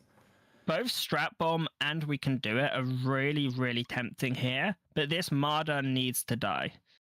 You can't let this stay on board. Even with the card size of Tang, it's such a scary unit because you don't ever feel like you can trade into things, you know?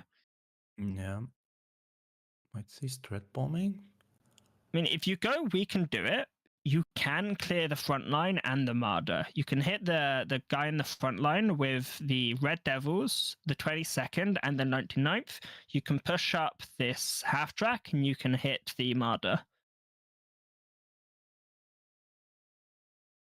Really tough spot here for Artemisia. Let's see what line they figure out. My only worry with strat bombing is there's still this huge infantry in the front line causing you problems, and they're going to have to do something because the clock is ticking. and they're going to go for the Red Devils, take out the front line. I do like that. You do lose the 99th and you don't get much out of it, but the value you get in return for clearing this backline is really powerful.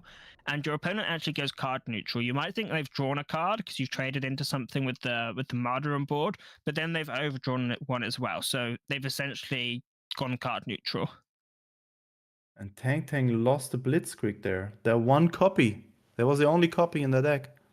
Which They does overdrew. put it in a very difficult spot here for Tang, because you need to kill the enemy HQ with just raw stats.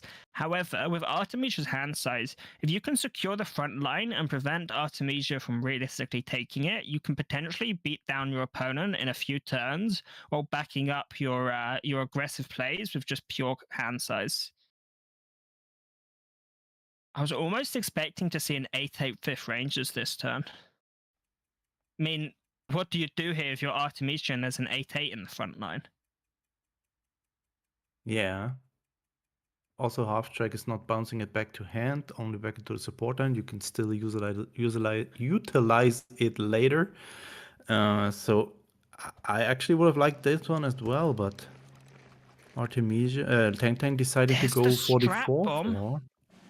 But we can do it. These trades are so easy here for Artemisia. Definitely putting in the work here. I mean, you can double trade into the front line. You can push up with as many units as you want. And this is now... I mean, with Blitzkrieg in hand, you push everything up. Slight misplay there, putting down a Red Devils before putting down the Engineers, meaning these 20 seconds, they should have one more attack right now, but just a slight error in turn sequencing here for Artemisia. But with Blitzkrieg in hand, Stars and Stripes as well, able to punish any units Tang puts down, and then a Hellcat to help them blitz out lethal. Tang not only needs to clear the front line, but then not get just completely blown out by a Stars and Stripes, which is a really difficult position. Finds the buff on one of their active units. You really didn't want this buff to hit your Marder, so you're just happy that it hits something which is able to attack this turn.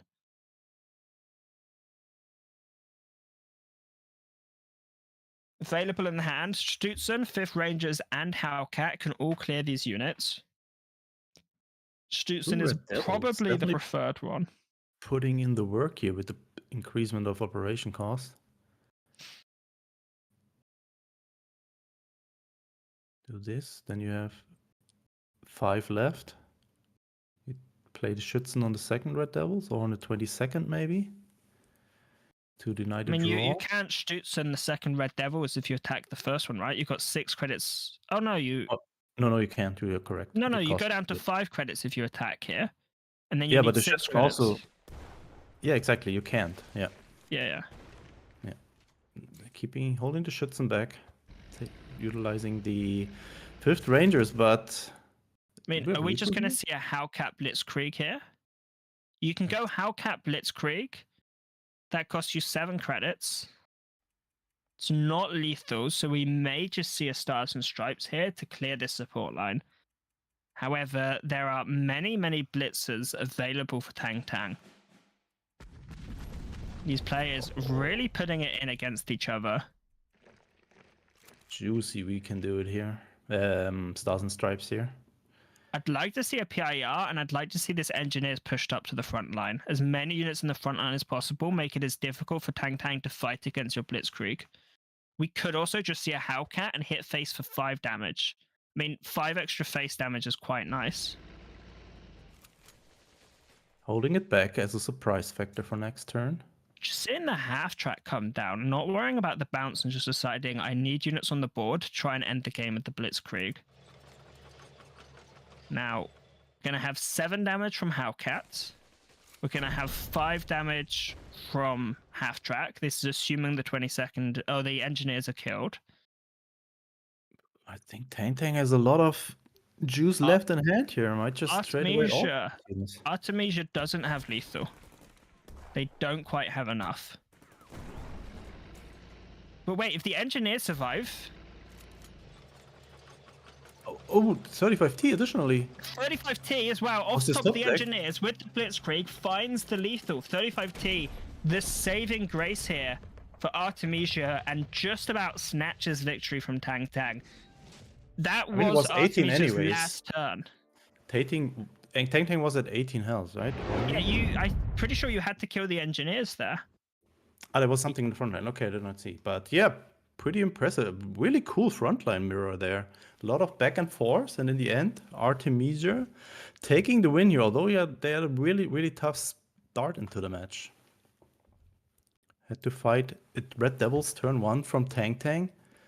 And yeah, I think 2 we can do it, and the Blitzkrieg in opening hand, but the top decks definitely giving them the chance to fight back.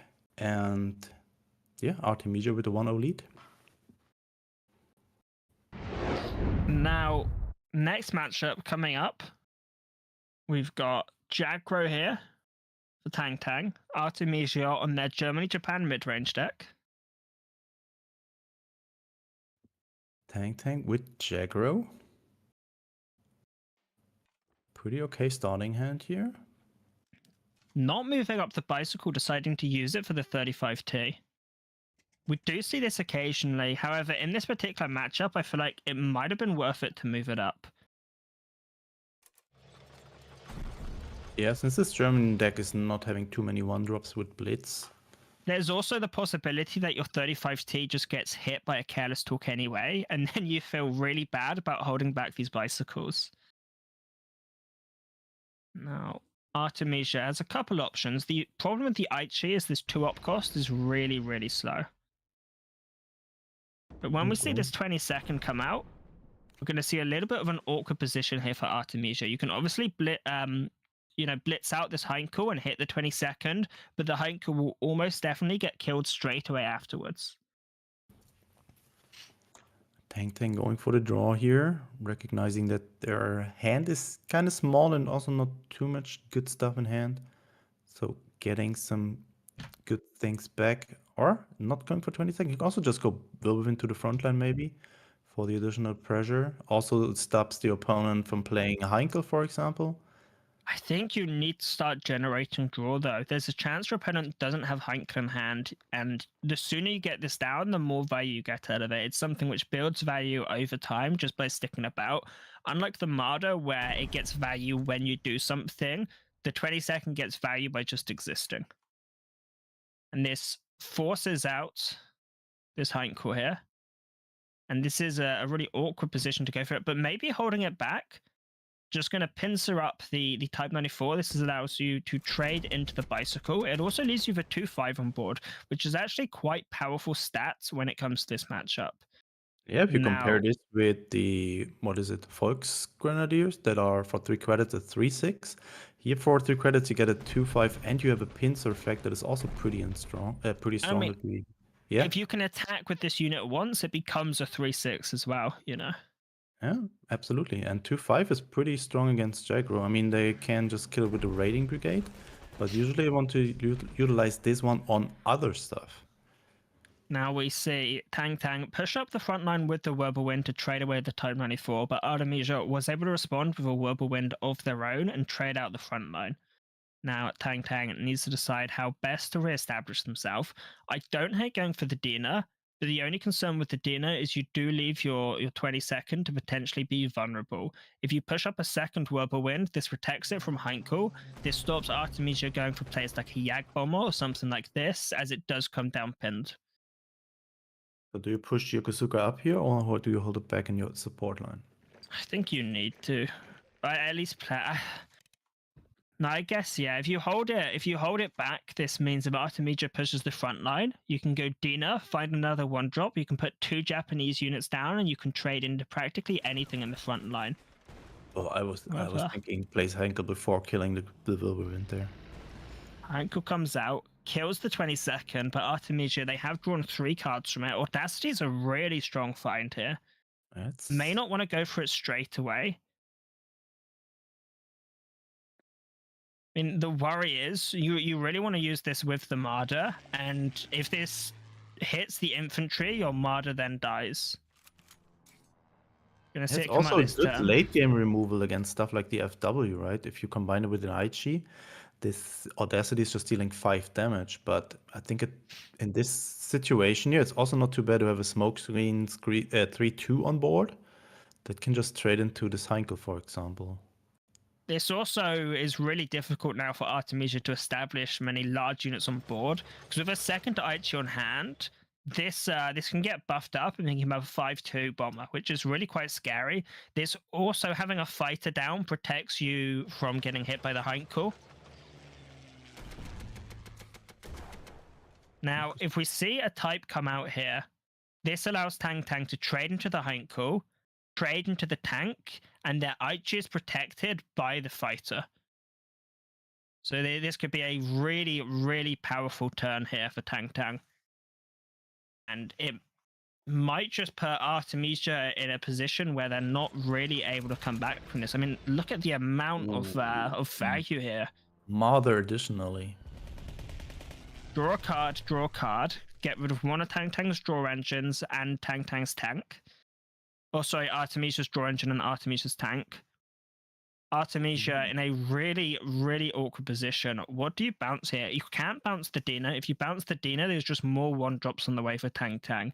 If you bounce the bomber, yeah, you've gotten rid of the bomber, but this fighter's just going to take out your Aichi and draw more cards here for Tang Tang. It's a really difficult spot here for Artemisia. Yeah, that Hipper also feels really, really slow. If you play this, you only have like 2 credits left. What do you do with them? To deploy another Aichi, maybe?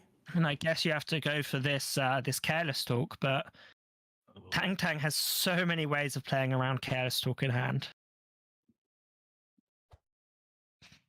Yeah, the Zipper is most likely just only bouncing stuff. Denying the the draw for Tang Tang is not really worrying them at all with the Martyr on the board. So yeah, I think that's the better line. Only going for the FW here. It also could just see shuts Tang down the Aichi Tang. attack. We could see Tang Tang switching to face damage in a moment. Artemisia's on 16. With a 35T in hand, you can really do a lot of damage really quickly. We could also potentially see a Sendai come out and try and take away this FW. However, you need to play around Careless Talk if you're going to put down a Sendai. And look at this. We see 4 damage to face. Artemisia down to 12. Thinking about the Sendai, but Artemisia possibly thinking I can go Sendai, attack face for 4 with the Aichi, but will get punished very heavily if they do so. Yeah, it's I mean, this Japan deck is not having a lot of healing in it. So if you can get the damage in and you still have stuff like Shinano available, and that was a good blown Sunday, out by actually. the Careless Talk. Instantly playing comes straight back to around board it. and now awkward for Tang Tang. Goes to the 35T with no infantry on board. Yeah, That panic must have move. been a misplay, right? Yeah, it was just panic. The timer was Yeah. ticking and Should have gone for the 22nd or the 15th Cavalry or even the Yokosuka. yeah, also should have played around the Careless Talk. There were so many 1-drops in hand. I mean, the thing Tang Tang wanted to do, we saw them hovering over the Aichi. They wanted to go for the Sendai into attacking with the Aichi, but with the Careless Talks and Artemisia's deck, you really need to play around that. I think you give away 2 damage by hitting with this fighter instead of hitting with the Aichi. Attack with the Dina, get 2 less damage, but in return, you get this security that you know your Sendai is going to survive. And you also can get a 1-drop into the front line, which is pretty nice in itself. Artemisia trying to figure out what to do here. Probably going with the Aichi to the Martyr, then the FW can take out the other Aichi. Oh, taking out the Type 93. I mean, makes sense, because, yeah, this Aichi has to attack into this fighter anyways. So you just take out this annoying Type 93. Oh, surprise attack to protect the autocannon, I guess. It protects the autocannon, but it also protects second Aichi taking out the FW, which I think is fairly relevant here. And we can see Type 93 come down. If we want, Tang Tang can hit face for 5 damage here. However, you may be worried about this autocannon. I'd like to see a Type 94 come out relatively soon and try and pin down one of Artemisia's units, just to buy enough time so that you can finish them off on the board. Yeah, like one of the weaknesses of this German deck, it's not really having good AoE, right? So you can just go as wide as you want. And all these tiny units, pretty problematic here for Artemisia. I mean, it is one of these things with mid-range decks, is when you lose this early game against Jagro or against most aggressive decks, you can sometimes struggle to take it back. And this is why USA mid-range is one of the most dominant mid-range decks in cards, is they have so many ways of fighting back for the front line. You've got Greyhounds, you've got Whirlwinds, you've got 35T, you've got 5th Rangers, and you do run Stutzen as well sometimes. So there's so many ways of fighting back for the front line, which Germany, Japan doesn't quite have as much of. You still got a few options, as you get some Blitz units from Japan. You also get these Stutzens as well still. But this 3 HP on things like Greyhounds is really impactful for fighting decks like Jagro. We see Signal Regiment coming out now for Tang Tang, and this could be the end here. I think if you're Tang Tang, you need to take out this fighter. If I'm Tang Tang, I'm thinking the only way I lose is just getting hit in the face. So yeah, take out the fighter. Goes for the Aichi and finds lethal. Aichi buff, taking it there for Tang Tang, putting it on a 1-1. Pretty good finisher there. Seeing that the second Aichi would give the Aichi number 2. +2 attack there, so perfect finish there. Signal Regiment, a pretty good find there. And even if it wouldn't be lethal this turn, I think this Signal Regiment would have caused huge troubles there for Artemisia, because they don't really have good answers to that one. Now we see Germany against Germany. Bit of a mirror match here. And we've actually not seen too much of this mirror match, so it's going to be a little bit new grounds as far as competitive scene for watching it. I'm sure these players have practiced the mirror. We've just not had as much access to actually watch it. And we see here Artemisia going for a Careless Talk instead of the Arado, which is slightly interesting because I think normally there's not too many 2-drops you're scared of when a Type 94's come down for turn 1. Maybe a Whirlwind, but Panzer 35T is not going to come out. I suppose 22nd is a fairly important hit.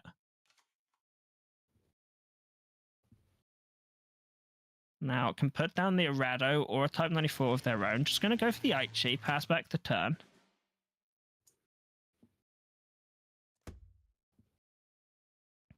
This is an interesting line here for Tang Tang. This is going to force Artemisia to use this bomber afterwards. You do want to kill the bomber. I don't think there's much reason to buff this and then attack face for 2. So you take out the Aichi. And the hope is to force Artemisia to wake up their Aichi. But with a Flampanzer coming out, not going to be necessary. Southern Plan here. I think this is going to be fairly important in this matchup, as Artemisia down to 3 credits, and Tang Tang is going to go for an FW or an Arado next turn. Oh my god, another FW. And a Hipper. I mean, Arado, we know it hits Hipper or Southern Plan, but I think the Hipper is the more important one here, as you can now bounce this Aichi. You can also bounce the Flampanzer if you need to. But look at the difference in resources here, Spooz. It's really this feels insane. like old school credit denial matchup.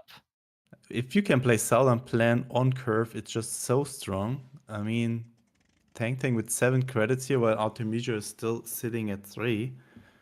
That's just insane. And finds another Southern Plan. Are you serious? Oh my god, look at this. 2 credits here for Artemisia, 8 for Tang Tang. That is huge. This is without daylight bombing. And Tang Tang has 2 FWs in hand, so the hand size doesn't matter too much here. It's just drawing cards while deploying them. That's just insane. It's very difficult for Artemisia to do anything. You have 3 parts in this deck which can do credit denial. You've got 3 orders, and then you've got the 2 Arados to find them as well. So there's 5 credit denial tools in Tang Tang's deck, and Tang Tang has found all of them. That's not too bad. So we might see first FW here. On turn, what is it? 5, I guess? Yeah. Well, we've gained 2 additional credits, so it's turn 7 here for Tang Tang. They're on 7. They should be on 7k, but they've played 2 Southern plans. Yep, that's correct.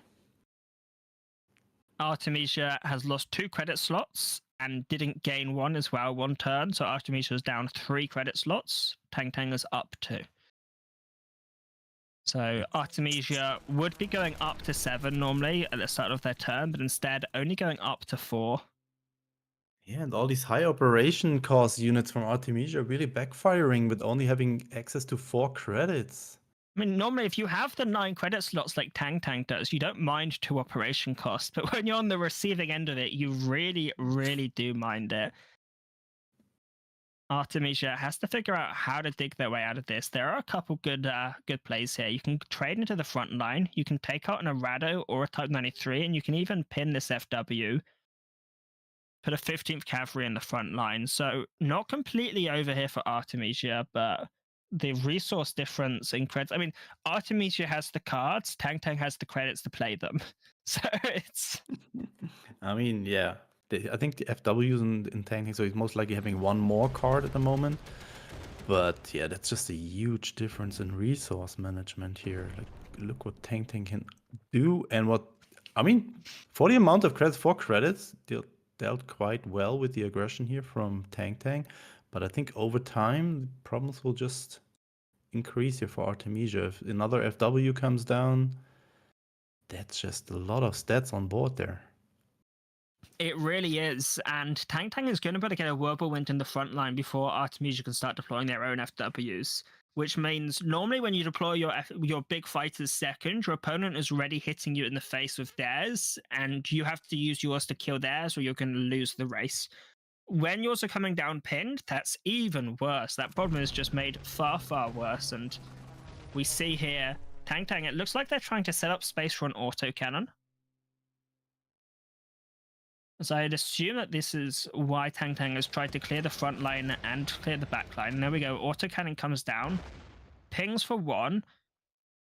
I'm slightly surprised to see the Type 93 to the front line. I suppose the logic is if Artemisia wants to trade into the Type 93, they're still left with this Whirlwind in the front line from Tang Tang and have to find a way of answering it. Stutzen and Marder, both fairly strong cards in this situation if you're on an equal credit footing, but considering you've got 5 credits and Tang Tang's going to get 10, there's not much you can do about this. Yeah, this is so awkward. You can play Marder and attack with the Flampanzer, that's their whole turn, or you can just go Schützen attack into the front line, but that's also their whole turn. And look at the backline there from Tang. I mean, it's so much damage, and even if you did find a way of killing either this FW or this autocannon, there's another one just waiting in Tang Tang's hand. Tang Tang really finding all the tools they need, and you can't help but feel like this is a little bit unfair here if you were Artemisia, you know. You can imagine them sitting there. They got these, they got all of these. 5 against 11 credits. Just go full face here. Artemisia not running Leopold and far away from 10 credits. What can they do here? This Flampanzer 2 operation cost is really, really hurting them. We see Tang Tang trying to attack during Artemisia's turn. That's just how aggressive they're trying to be here. Not even waiting for their own turn, and takes the game 2-1. Left with this USA frontline deck, which is a very consistent deck. Artemisia has Germany and Japan left. I wouldn't be surprised if we see this German deck come out again and try and establish some frontline against the frontline deck and just hold them back for long enough to get some credit denial going. Yeah. Artemisia with Germany. This hand here for Tang Tang, a really powerful hand, but Artemisia as well, a very strong hand as well. We do see Tang Tang getting down the Red Devils first, which means Careless Talk not going to be able to hit it, and we're even going to see it gets +1/+1. Makes it really difficult for Artemisia to kill. Flampanzer not going to be an option until turn 4. It was a really good 164s and also well played it from Tang Tang, knowing there is careless, so hold back the 35T and yeah, just buff your Red Devils while your opponent spends credit on it. So that's really the strength of 164s into countermeasures there. Now comes 35T taking out the IG. I mean, it is tempting here if you're Artemisia to hit with this Aichi, but it just feels so bad to do so. I think you want to hold this back in Smokescreen until you can buff it next turn with the Type 93, and then you can kill this Red Devils. Wait, going to deploy the Heinkel? That's strange, right? If you deploy the Heinkel, what? I'm not sure why. Maybe just wanting to be credit efficient, but Yeah, you just give it your doesn't opponent feel good worth martyr it for the. value. Yeah. Not even going for the martyr. Tang Tang going so all in on this Red Devils, I feel I really very like awkward this here martyr from here. Tang Tang. The Marder feels good for drawing, but it instantly dies to this Aichi, so you kind of want to hold that back. The issue is Flampans is going to come out, clear this Red Devils, and leave you with practically nothing. Ah, there comes the martyr. Yeah, it's okay if your opponent takes out the martyr. That protects your Red Devils. But that Flampanzer is pretty huge here.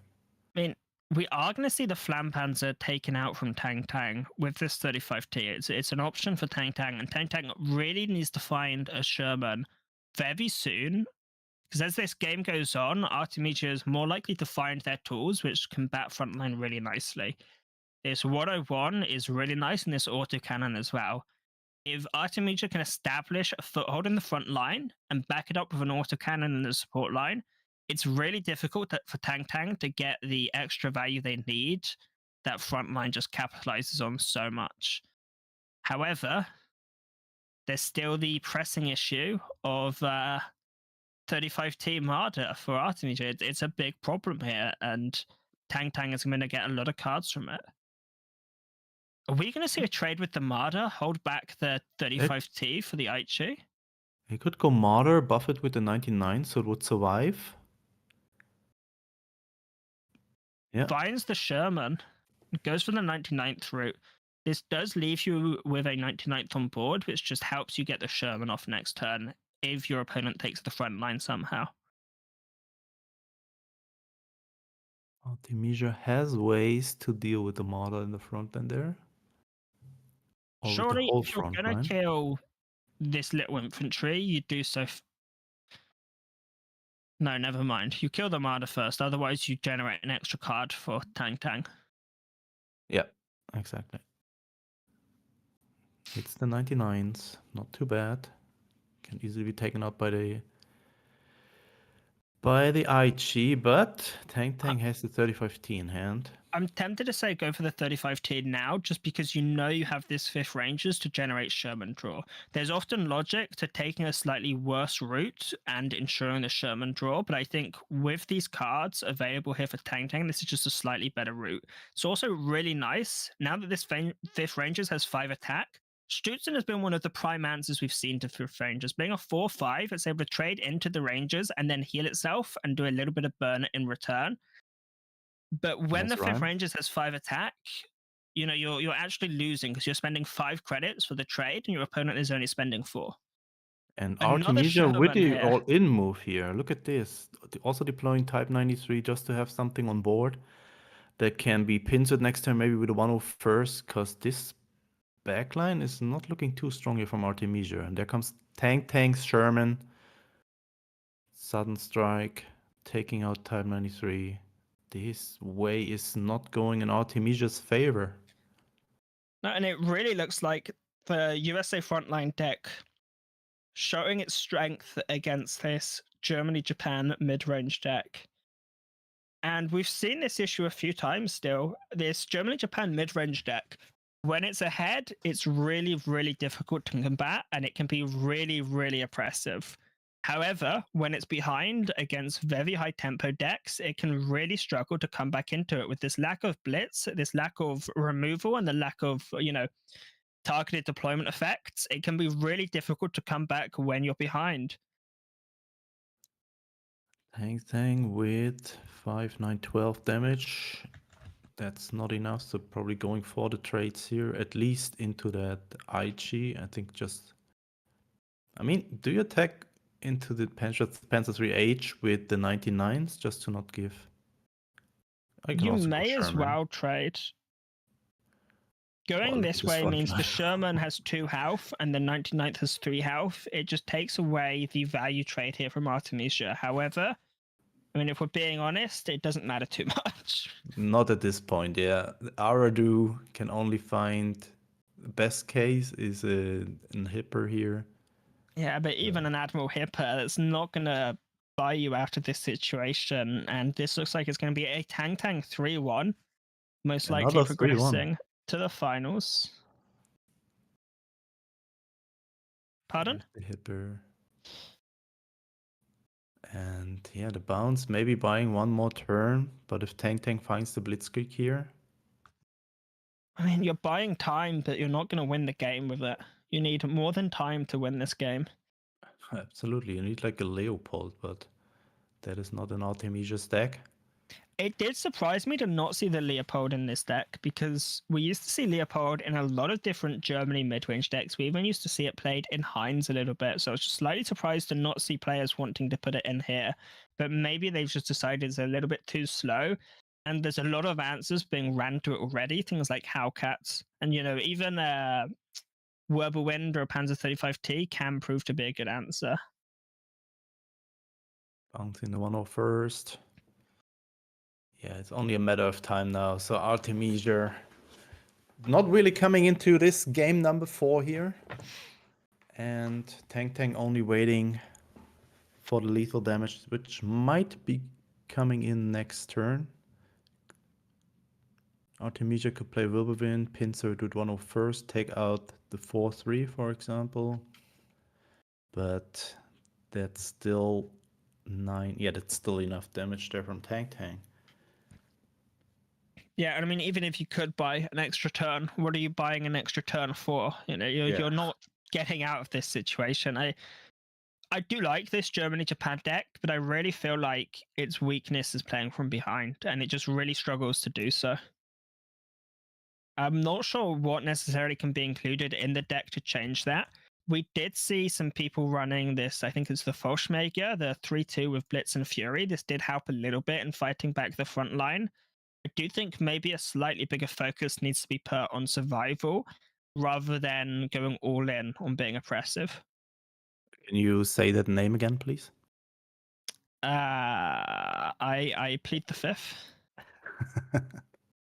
Go on, you say it for me, Spooz. No. What do you mean, though? You're German. Look at this, exactly lethal. And Tang, the second player that advances to the finals today here. Congrats. Really dominant appearance here in this semi-final. And yeah, this credit denial match was just too insane to watch. So that's an interesting take, because Bubbles, in the 4th game, you were talking about how this Germany mid-range deck is good when it's ahead, but when it's not, there's no real blitz units, there's not much targeted removal, there isn't even really much board clear, which in that case allowed Tang to really go all in with zero fear. So do you think this deck is going to see any tweaks or adjustments, or is it really just matchup based? Like, it can't go up against something that's faster than it, because if it does, it just kind of falls apart. One of the difficulties with the deck is you're trying to use a Rado to get up to no good with these specific orders. We've seen this being done numerous times. It's something which actually was created the Feigned Retreat Jaguar deck, is using a Rado to hit specific orders that do the same thing every time. And this is a big part of what the deck's trying to do when it's ahead. It's trying to use a Rado to find these credit denial pieces to stop your opponent getting on board, to stop your opponent reaching their AoE. You can often stop them reaching a sort of monsoon combo and this sort of thing. And you're just trying to hold them back as much as possible. But when you commit yourself to 2 or 3 orders, you take away a huge amount of removal. And that really limits you to only using units to fight on the board. Japan has slightly better options. Obviously, Type 94 is being ran in both of these, but things like Raiden Brigade, you've got some more Blitz units in Japan. You also have stuff like Sendai. It's a slightly better way of fighting back on the board. But in this Germany main version, there's not quite as many options that feel like good value like they do in the Japan deck. So you're a little bit limited by actually what's in the game and what's available at the moment. So there's not too much you can do to improve on the deck. There are a couple cards you could potentially try and run. This Panzer 3, I believe it's the Panzer 3 Ow. It's a 3/5 with Blitz. You can maybe try and do some stuff with Nebelwerfers. But still, we're looking at 3-cost units and this sort of thing. They don't have many good ones in the 1 to 2 credit range, especially ones that help fight for the board. However, Spooz, we did see in game 3, right, that when they're going up against a deck that's a little bit slower, like in the German Mirror, and you get your credit denial cards, like things get absolutely out of hand. Yeah. This was just prime example of how this deck is designed to work, or just when you play. Southern Plan on curve is just so strong. It just gives yourself 6 credits the turn after, and your opponent is still sitting there at 3. And if you can play another one, as we just saw, or just follow up with an Admiral Hipper, your opponent can't do anything. They had a Flampanzer on board and can't even operate it to the front line and attack with it just because it's 4 credit and they were sitting constantly at 3. So this was just prime example, but we also saw in match number 4 how it can go with this deck. It is a good deck, but as Bubbles said, it definitely has its weaknesses. Yeah, it feels very, very matchup dependent. And Bubbles, I wanted to add one quick thing because it also seems like the fungi are a very popular conversation in chat. I was doing some Googling during that last matchup, and you asked about tomatoes or tomatoes, depending on what part of the world you're in, if they're a fruit or a vegetable. And the European Food Information Council says tomatoes are both a fruit and a vegetable. So I'm not surprised that you're a bit confused as to the classification of various But to be fair, to give it another insight here, I'm on Bubble's side that a mushroom is not a vegetable, just to make it clear. I honestly think they're just throwing things in random categories now just to make it easy on us. So Just to anyway, confuse us here. probably. I appreciate both of you. Great cast. We will see you back around for the finals, but let's get the bracket up here because not only do we have a bronze match coming up, but we have a card reveal in just a moment or two.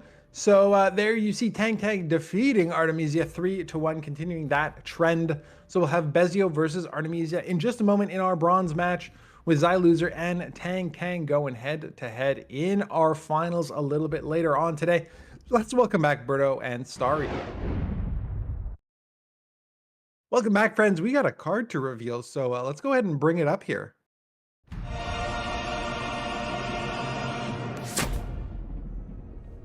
Starry, why don't you walk us through this? Alright, so we have a 1-cost infantry with 1 operation cost, 20th Infantry Regiment for Japan, and it is a 2/2 guard. It is of standard rarity. Thank you so much, Starry. Now, why the heck would I want to play this card? Well, I think that this card could be good in a sort of Japan mid-range list. The fact that it trades early into like a 35 tier or something, it might be able to protect your Japanese air units. Or additionally, you might be able to play it in a Britain-Japan list where you can go turn 1 20th Infantry into turn 2 Stiff Upper Lip. Berto, what kind of ideas do you have? Well, I'm thinking the reason you want to play it is because of those pretty mountains in the background, you know? It gives you something nice to look at. You're able to get it out on turn 1 and look at the art when your opponent's taking their time with their turn 1. And you're just there admiring those peaks.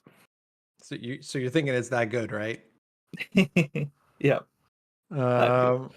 Awesome. Well, thank you both for walking us through that. We're going to have another card reveal right before the grand finals, but let's get into the bronze match where we've got Artemisia taking on Bezio. Let's go ahead and dive into Bezio's lineup here. And Starry, I'll have you walk us through what Bezio is looking to grab that 3rd place spot with. Yep, so Bezio first has a US-Germany frontline list. And as I talked about, this frontline list is a little bit different in that it isn't running Stars and Stripes or Eagle Claws. Instead, it is only running 1 dive bombing and 1 strategic bombing. And so we've seen that this has created some problems in some previous matchups against cards like Petliakov. But we will see if this choice, might be important in this upcoming match. because obviously whenever you take out removal, you get to put in more threats. And so yeah, in those mid-range mirror matches, being more threat dense is really important.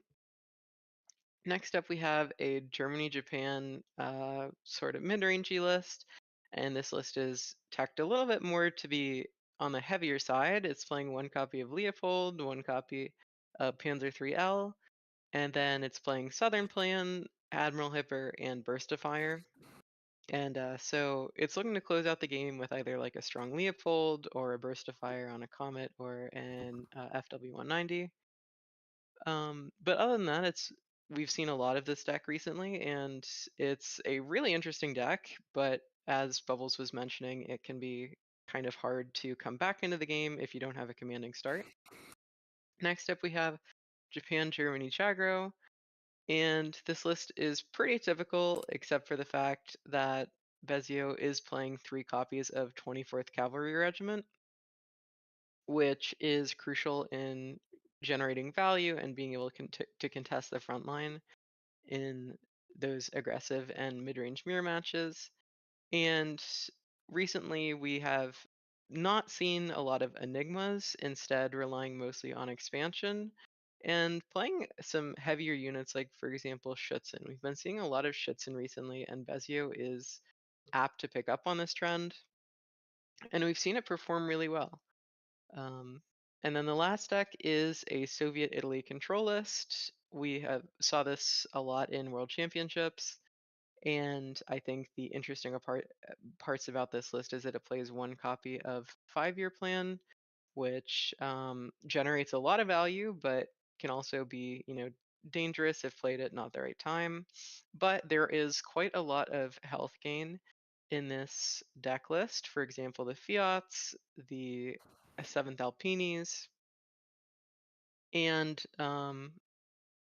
this deck, of course, is playing Petlyakov, which can be really strong into frontline. And so between all the guards and the healing, this deck can have a really solid matchup into frontline and Jagro especially. Awesome. Thank you so much, Starry. Let's take the flip over to Artemisia. Berto, what's Artemisia's lineup looking like? Well, firstly, we have this. I almost said Japan. British Polish Legions, which is a deck that has a lot of cards that are really good in certain situations and really hard to use in others. For example, the Tarnow, it can draw you a ton of cards, and that can be amazing, but it can also be a curse because sometimes you get too many cards in your hand in this deck, and it can be hard to play your intel with the Tarnow. And there's just a lot of those dynamics with this deck where when it shines, and when it flops, it flops. Next up, we have the German-Japan mid-range. We have Frontline, and we have Jagro, and all 3 of those decks are running 2 copies of Martyr H, of course. This is really becoming the defining deck of the defining card of this late meta we're in with Brothers in Arms, it seems. Awesome. Thank you, Berto. I don't know if we quite have the bands yet, so I'm just going to see if we do. And if so, Mark will bring up the lovely band screen. And I guess since we didn't go to the band screen, we do not have the bands. So, Starry, we kind of saw it in the previous matchup where everybody kind of brings frontline, mid-range, Jagro, and the control list gets banned. So we've got Bezio bringing Soviet Italy. We have Artemisia bringing the Legions list. Would it be any surprise if both of those lists just get banned? I wouldn't be surprised at all. Both of them are really strong. They both present a lot of guards, and while guards aren't super useful in control mirror matches because they don't necessarily accrue a lot of value, they present serious hurdles for aggressive and mid-range strategies. So I would not be surprised if both of those decks got banned. Berto, any alternate thinking there, or is that probably going to be pretty standard across the board based on what we're thinking? I mean, I agree, but I would like to get a good hearty control mirror match in at some point. I would hope to see. But I do think that's pretty unlikely that neither player bans one of the control decks and that they match into each other on the control lists, both of them at the same time. So that's pretty unlikely, which I know some people are big fans of those control mirror matchups, and some people think that it can be a little bit dull how long it may go on for. But there's a lot of different strategy that goes on when you have those control games. Given how last weekend went, I'm not entirely opposed to not getting them, but I also think it's a very different scenario where you might get one mirror matchup, right? Like you might get one control mirror out of the series, and I think that would be okay. It's when, you know, 3 of the 4 decks are kind of control-y or mid-range and slower, and then all of a sudden every game is taking 45 minutes, which is, you know, less than ideal. Um, but to kind of cover that, I'm curious as well because we saw the OCC Clash last Saturday. We saw the World Championship qualifier on Sunday, and then today, you know, we've got the Ultimate this weekend, and we kind of saw the World Championships qualifier be a little bit more control heavy, despite the meta both last Saturday and this weekend seems to be again a little bit more aggressive, a little bit more mid rangey. Starry, any thoughts as to why that might be the case for the World Championship side of thing versus what we're seeing in some of today's event, for example? Well, in Championships, I think people were struggling to find third and fourth decks. Everyone seemed to be bringing Chagro, everybody seemed to be bringing Frontline, but the third and fourth decks were kind of like up in the air. And people have kind of solidified on the third deck of the format being this German-Japan mid-range list, although there's like plenty of different variants.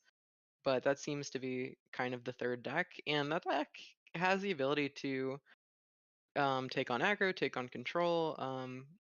So I think that when you're preparing for a larger field, of which you know Jagro and Frontline are going to be a part of, you can kind of tech against Jagro and Frontline, but now that there's like this third deck in the mix, it makes it a little more complicated. And Berto, is there an aspect of as well of feeling like in a control matchup, I have more time, I have more opportunity to draw through my deck. I can feel like I'm in better control than if I have a Jagger list and like, oh, I didn't draw one drop and I'm going first, I lose.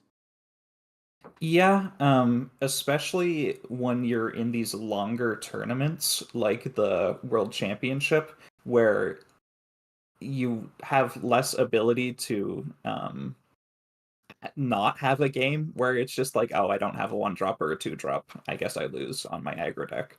Um, so I think that in those longer form tournaments, control decks become more popular.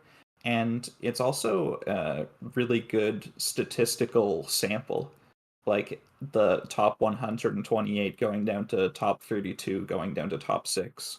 Um, it, that just creates a lot of games where you can look at these decks and say, okay, the German mid-range didn't make it to like top 6 very often. So maybe that deck is a little bit worse than these control decks. Maybe that's why people are banning the control decks rather than this German mid-range so much today.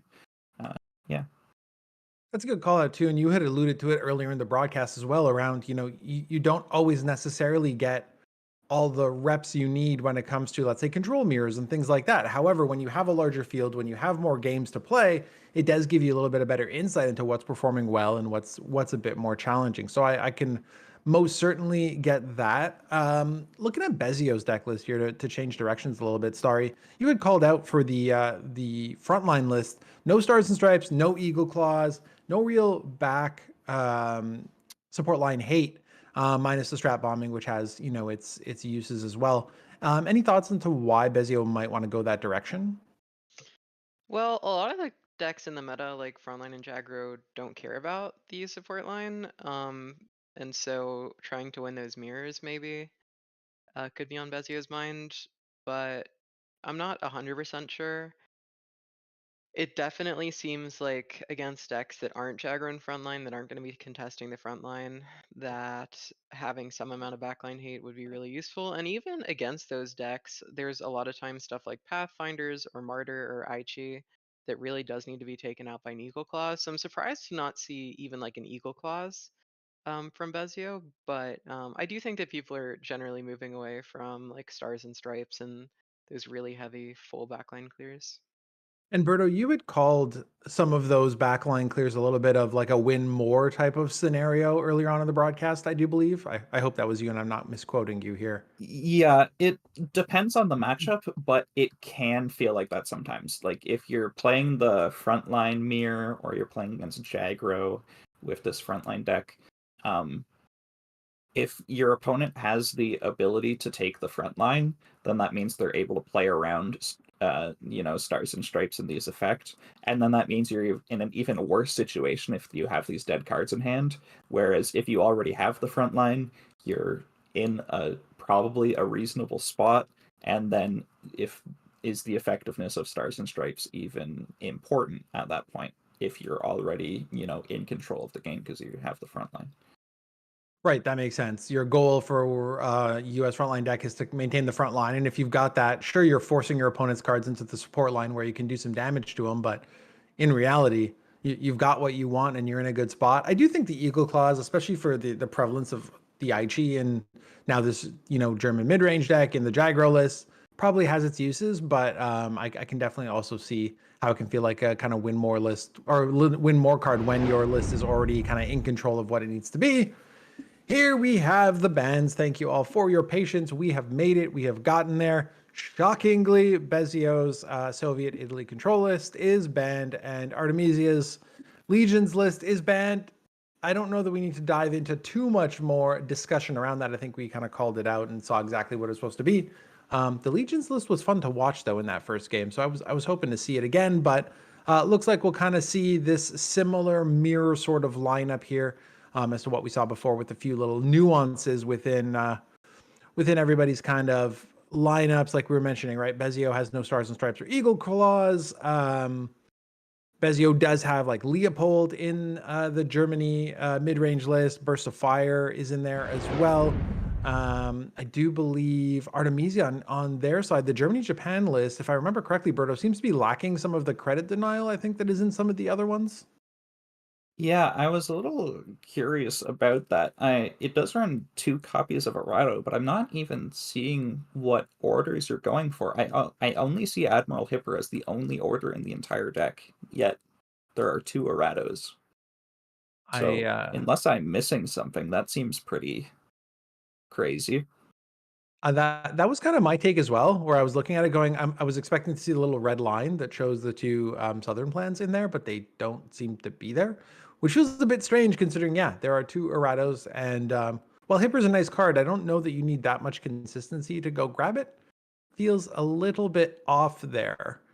But the other thing as well about Artemisia's list is it's a little bit more on the aggressive side, right? Like you've got Bezio leaning back onto like the Leopolds and stuff, whereas Artemisia's list is a little bit lower cost, pushing a little bit faster. Is that an accurate read, Starry?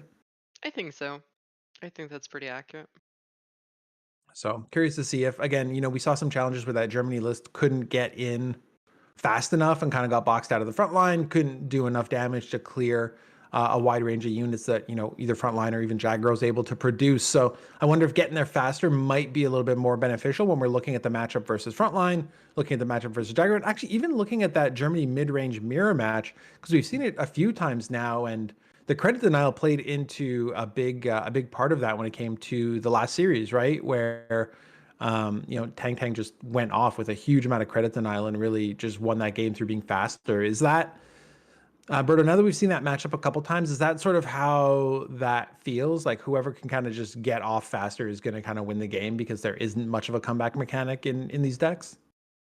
Yeah, I mean, without any sort of board clear, like you definitely can find situations where both players have a couple cavalries, and then if you're going second, you find you have some more card advantage. And we have seen that happen, but I would still rather be the player going first generally to get these, artillery online, bombers online, Heinkels, and be able to dictate how the trades go.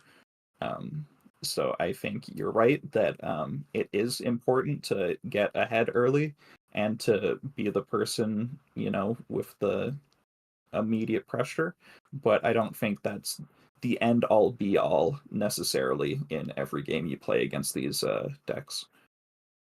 Sorry, seeing, that we're going to have kind of the similar matchup that we've had the last couple of games where you've got frontline, you've got Jaggro, you've got Germany mid-range. Are there any specific matchups, mix and matching within that you're really, really looking for? That you're saying, like, I really want my Jaggro to go up against blank? I mean, they all sort of play a lot of the same cards. They all play Germany. They all play Panzer 35T. They all play Martyr. They all play Warwind. At least I think so. And so oftentimes just like the little decisions are going to be what comes down to, um, who wins these sets. Not necessarily games. Games are often decided by what cards you draw, but when you're playing a best of 5 match, the randomness between games starts to go down a little bit, and you start to see the consistent making of good decisions really coming into play. Spot on. So we're just, the players are having some issues trying to get connected here, so they're fighting their way through that. But we will be there momentarily. Berto, I'll kind of ask you the same question because I'm curious as to your take as well, right? If you got the players, they've picked their bands, they know what they've got. Forget it. Let's just get right into it. Here we go. The bronze match. We're gonna have a little bit of Germany versus frontline here. Bezio versus Artemisia. Find out who is third in this OCC Ultimate. I thought Bezio was playing Jagger at first because that hand looks looks very, very Jaggery, and I guess that really reinforces my point from a couple of seconds ago. Is that when these decks are playing a lot of the same cards, just knowing how to navigate these common scenarios that arise game after game after game, the making of small decisions consistently over many games, because a lot of these, when everybody's playing the same deck and everybody's good at the game, you really don't have these 3-0 blowouts like you might if somebody was picking like a counter meta lineup. And so all of these matches have been pretty close. Yeah, so far, that's true. Two really solid hands from both players here. The Aichi on 2 for Bezio looks really powerful, but it's also scary to push up and block this front line when 164th is a possibility from Artemisia, and he finds it. That's a huge boon for Artemisia, the fact that you can push up and take out that Aichi in a couple turns. I wonder if Bezio might just play one of these 3 drops. It seems most likely. The auto canona sort of is the one that Artemisia is most forced to deal with, which could be awkward from Bezio's perspective.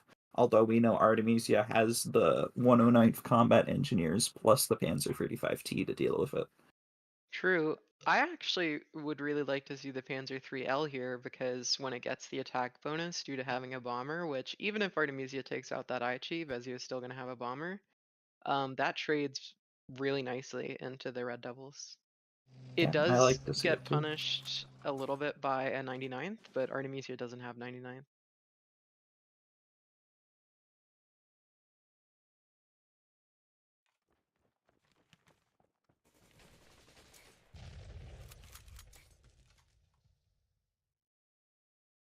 The buff on the Red Devils is really nice to make this trade with the 3L a little worse. Mm-hmm. But this Nakshub coming down is also huge.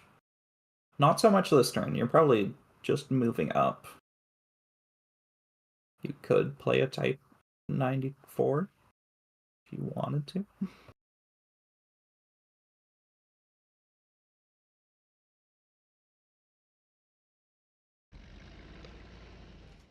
And Artemisia is playing one copy of Stars and Stripes, but no copies of Eagle Claws. So Bezio, as long as Bezio can move stuff out of the front line on this upcoming turn, Artemisia doesn't really have a great way to punish it.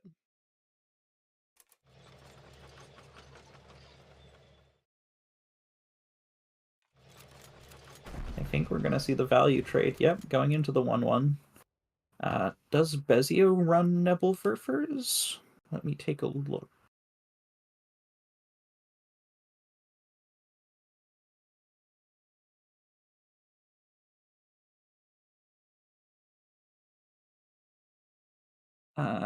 No, Bezio does not run any Nebelwerfers, so there's not really a big punish here. There's 15 cavalries, but The Nasha is so helpful in this instance. The fact that Bezio can completely clear the board and use those credits so efficiently. You know, we were talking about how it's hard to come back once you're behind with this German Japan list, but Nasha really helps at being able to get back into the game because you just have so many credits every turn. yeah, it flips that tempo right around. Bezio does have to be careful about how they spend their credits and resources.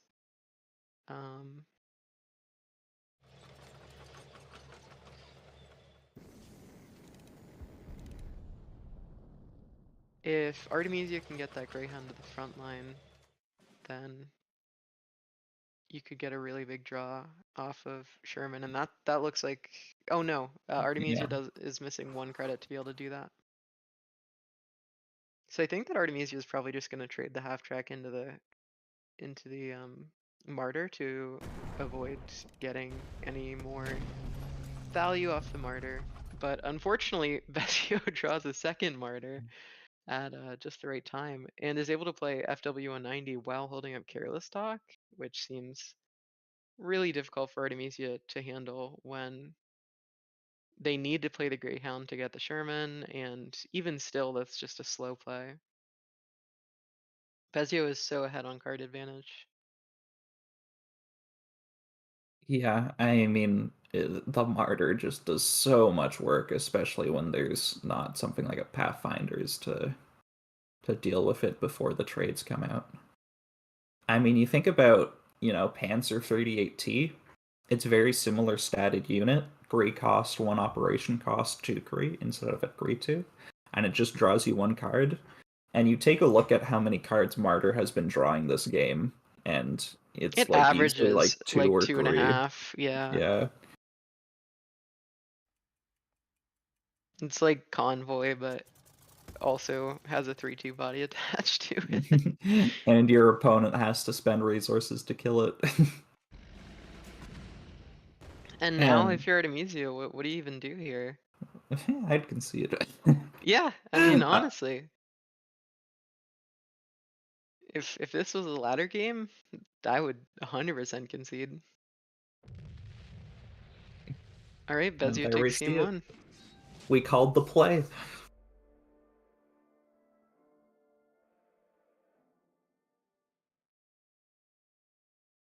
Great, Bezio moving on to either the front line or the Jagger list.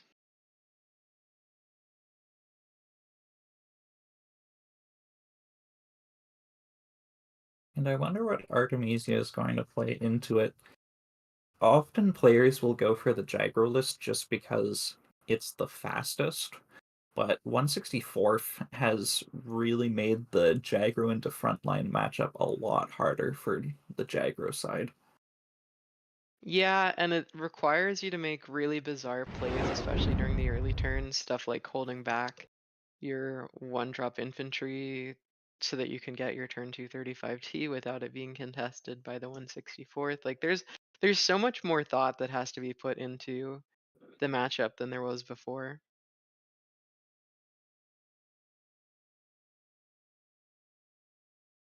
Artemisia unfortunately got stuck with a not super good hand, but we'll see if Bezio has anything better.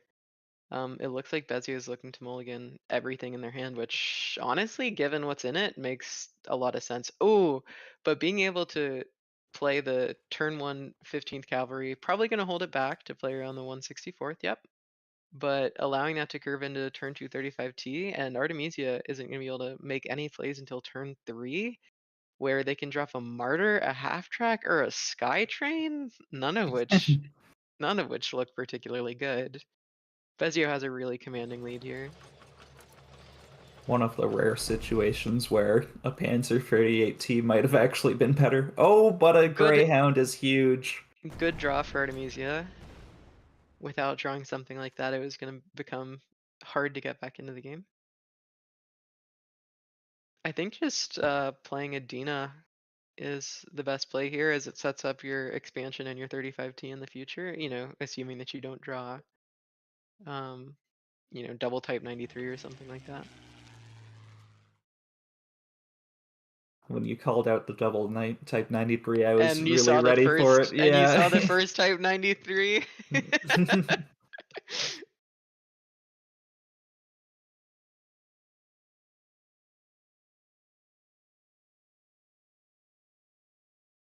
Now, I'm not sure why. Oh, Bezio is thinking about whether to make the value trade or trade to- here. Yeah. There's not much of a rush to it. I Doesn't think I make would it. just hit the HQ for the time being.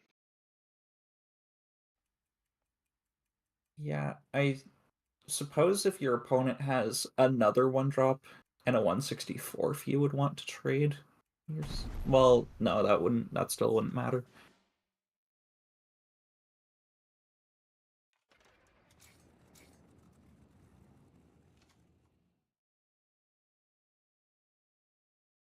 So Bezio could take out the Sky Train, but it does allow some pretty nice trades for Artemisia on the following turn. I guess this is a reason to have value traded last turn, because now the Martyr has the potential to come down and get some value with this Greyhound. But it was a hard decision for Bezio, even if it looks minor.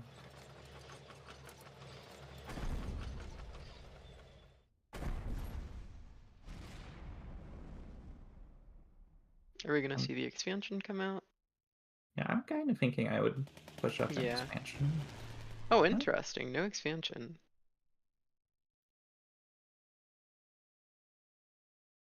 Opting not to go for the Martyr, instead to start value trading away those 35Ts, which, you know, I definitely see the reasoning for it, as the 35Ts are going to continue to be a nuisance, prevent you from getting to the front line, and get your HQ low enough that you got to be constantly concerned.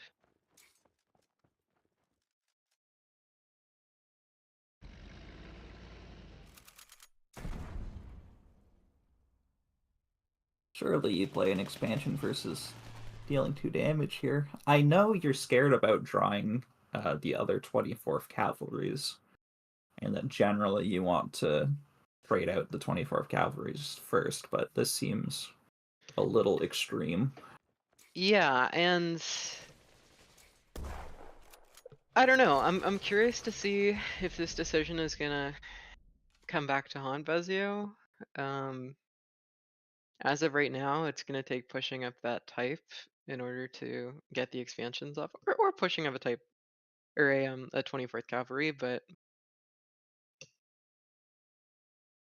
it feels like you need to take out the Martyr, but before you do anything, you probably want to draw first. Yeah, which is Like probably an 24th investment of. Cavalry, push up, expansion, and then probably trade into the Martyr. Something along those lines. And what if you just go for damage? You can deal 7 this turn with the Type 93 plus the Whirlwind and the Dina attack. That's definitely worth considering. I mean, yes, Artemisia has strat bombing, but we're not at the point in the game where Artemisia can play that while also playing a bunch of other stuff.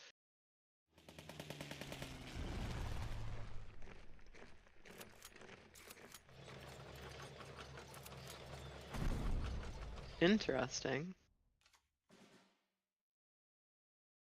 I am a little bit concerned here. I mean, the Pathfinders allows you to trade into so much here. Yeah, it's a full board clear here from Artemisia's side. Yeah, and you get to keep up the Pathfinders as well.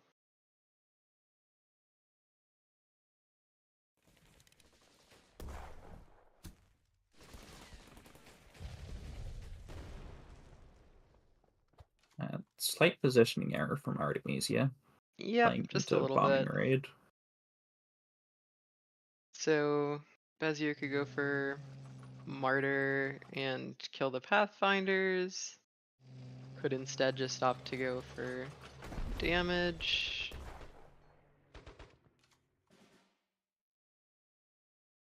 Really? A strategic bombing just to take out the Martyr? I mean, otherwise you're giving 2 draws, and you have to trade with the Hellcat. I think it makes sense, as extreme of a measure as it is. Yeah, just showing you how powerful Martyr is and why people have been playing stuff like Eagle Claws.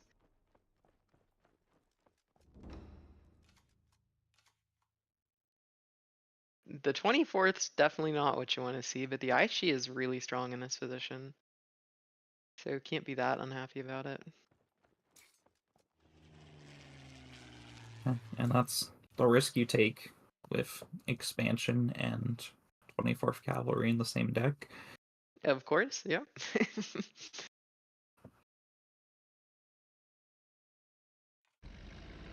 I already didn't like the chocolate boys. I found them so frustrating to play with, and then when the 24th came out, I found it even worse. So I can't imagine myself ever playing this version of Jagger with the 24th Cavalries in it. I actually have been playing Jagger with 24th Cavalries in it. I think 24th is a really good card in a large variety of decks. It's a good card, but I cannot stand it. It tests your sanity. Yes.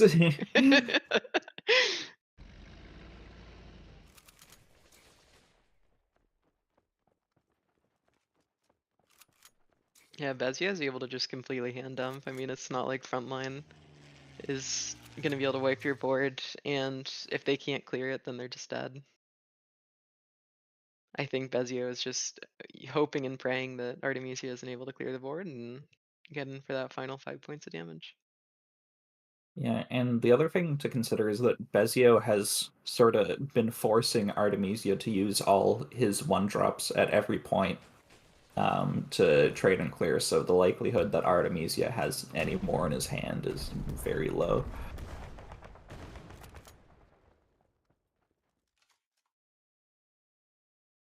And It is Bezio not is quite 1 enough to off do it. lethal. 1 damage off.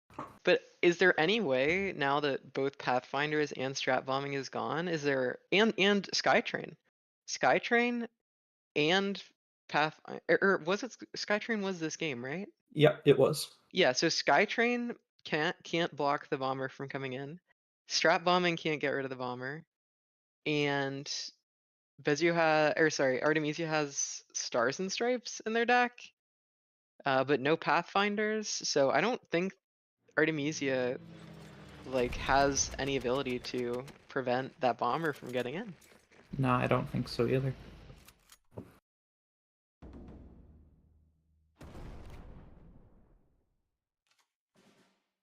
And that won't do it. Yep, that's gonna be game. Bezio has a 2-0 lead over Artemisia, leaving Bezio with only the Jagro list, I believe, left to win with. Or sorry, no, Bezio is playing the Jagger list right now. I was a little confused. Leaving only the frontline list for Bezio to win with? I believe so, yeah. Okay. Yeah, it's gonna be very difficult for Artemisia to win 3 games against Frontline. I mean, even if you have a couple games, like Frontline does have the ability to just high roll you every once in a while, and to have to play 3 games against it, I don't envy them. Yeah, and none of these decks are like particularly favored against Frontline either. They're Yeah, you like have to win all a mirror and then 2 decks that are like roughly 50-50 into it. yeah. So, maybe a 12.5% chance to pull it Yeah, off. that's what I was gonna say. Assuming that both players have, let's just pretend for a second that all the decks have 50-50 matchups, then Artemisia has a 12.5% chance of being able to pull this off. But I mean, they're an excellent player. You have to be an excellent player to get here, and you know, to get OCC Ultimate, you have to be at the absolute top of your game. You have to be crushing other people who are getting into OCCs on a regular basis. So We've seen games that come down to a top deck on a specific turn where it's something like a 1 in 30 to win the game. So a 12.5% chance, all things considered, isn't too bad. yeah, Bezio does have a really nice start here with the 164ths. And oh my gosh, yeah, unless Artemisia has exactly 15th cavalry, Bezio can push it up, but it looks like Bezio doesn't want to forfeit that. It doesn't want to take that chance. There's no reason to take that chance here. Yeah, I agree. I think this is well disciplined from Bezio to hold it back.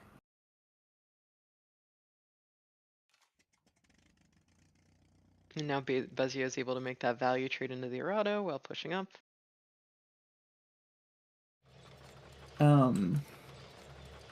So that does find a Sovereign Plan, although the deck list I have for Artemisia doesn't have the Sovereign Plan in it. I wonder if that was an issue with the codes being copied or what, but it is in the deck, which makes a lot more Yeah, sense. that's definitely kind of strange.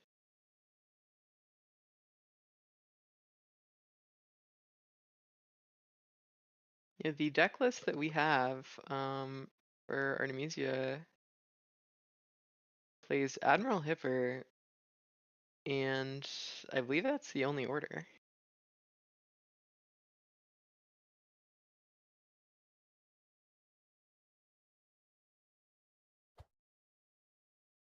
Bizarre. I mean, I'm sure that Artemisia intended to have Southern Plan in their deck. Yeah, I mean, it makes no sense to run double errata in one order. But and Artemisia, surely you just play the Whirlwind here and max shoot the next turn, just for credit efficiency. And if your opponent decides to trade into the Whirlwind, you're content with that.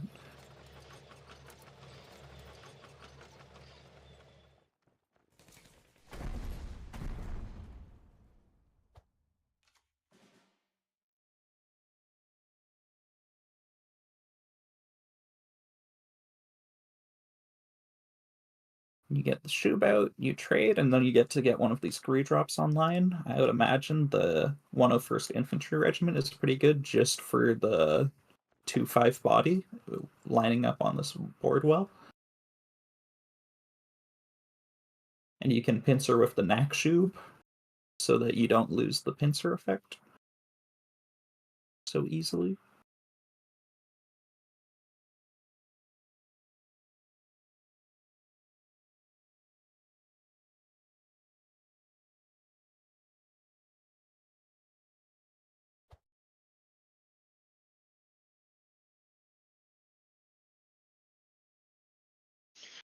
It appears that Artemisia did pick the wrong deck, and because more than one turn was played, the rules state that if more than one turn is played and you pick the wrong deck, that you are disqualified. Not disqualified, but I do believe that that's a game loss.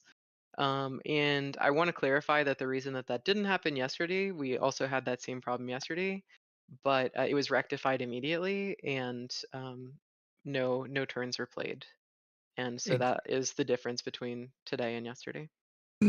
Spot on. Sorry, when you recognize that you've maybe selected the wrong deck or there was some sort of issue, and you announce it immediately, the game has not really started, you haven't played a turn, you're all good. And I think that what happened here was Artemisia had selected Bezio's list.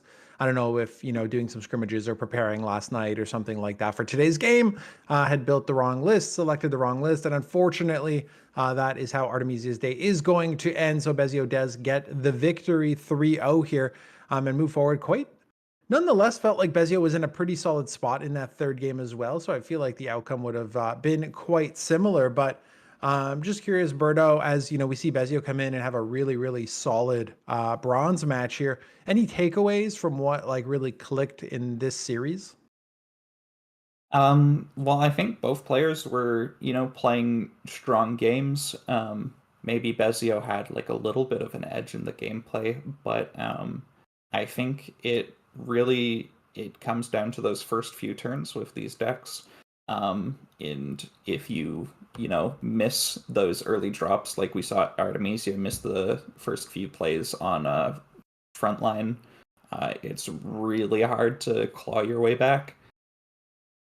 And sorry, you had kind of talked about it before the matchup where we were going through kind of, hey, what do you want to see? How do you want to line up? And you were kind of going with, well, it more so depends how you get going, what you draw, and how that sets up. Is that kind of what we saw through the series here, that Bezio just kind of right cards, right time, solid matchups, good gameplay, and just worked out for him? Yeah, I mean, I think that Bezio's hands were overall better than Artemisia's, but that alone is not going to get you a 3-0. And I think that Bezio was really conservative in the way that they used, especially some of these smaller draft units, the way that they used just their resources. They did a really good job of conservatively using their resources. And when you are playing with really narrow margins like this in these really tight mirror matches, that is oftentimes avoiding risks is how you don't get blown out, and not getting blown out is how you win. So. I love the way you broke that down. Thank you both so very much for a phenomenal cast these last 2 days. Big props to you, Berto and Starry. Let's go ahead and bring up the bracket here as we get ready for the grand finals. Stay tuned as well. We've got another card reveal coming up momentarily, but we're going to see Zyer loser taking on Tang to determine who's going to take home the $1,000 grand prize here. So let's welcome back Bubbles and Spooz. We talked a little bit about Winter War right at the top of the show, but we're getting into our second card reveal here. This one's a big one, so let's go ahead and bring it up.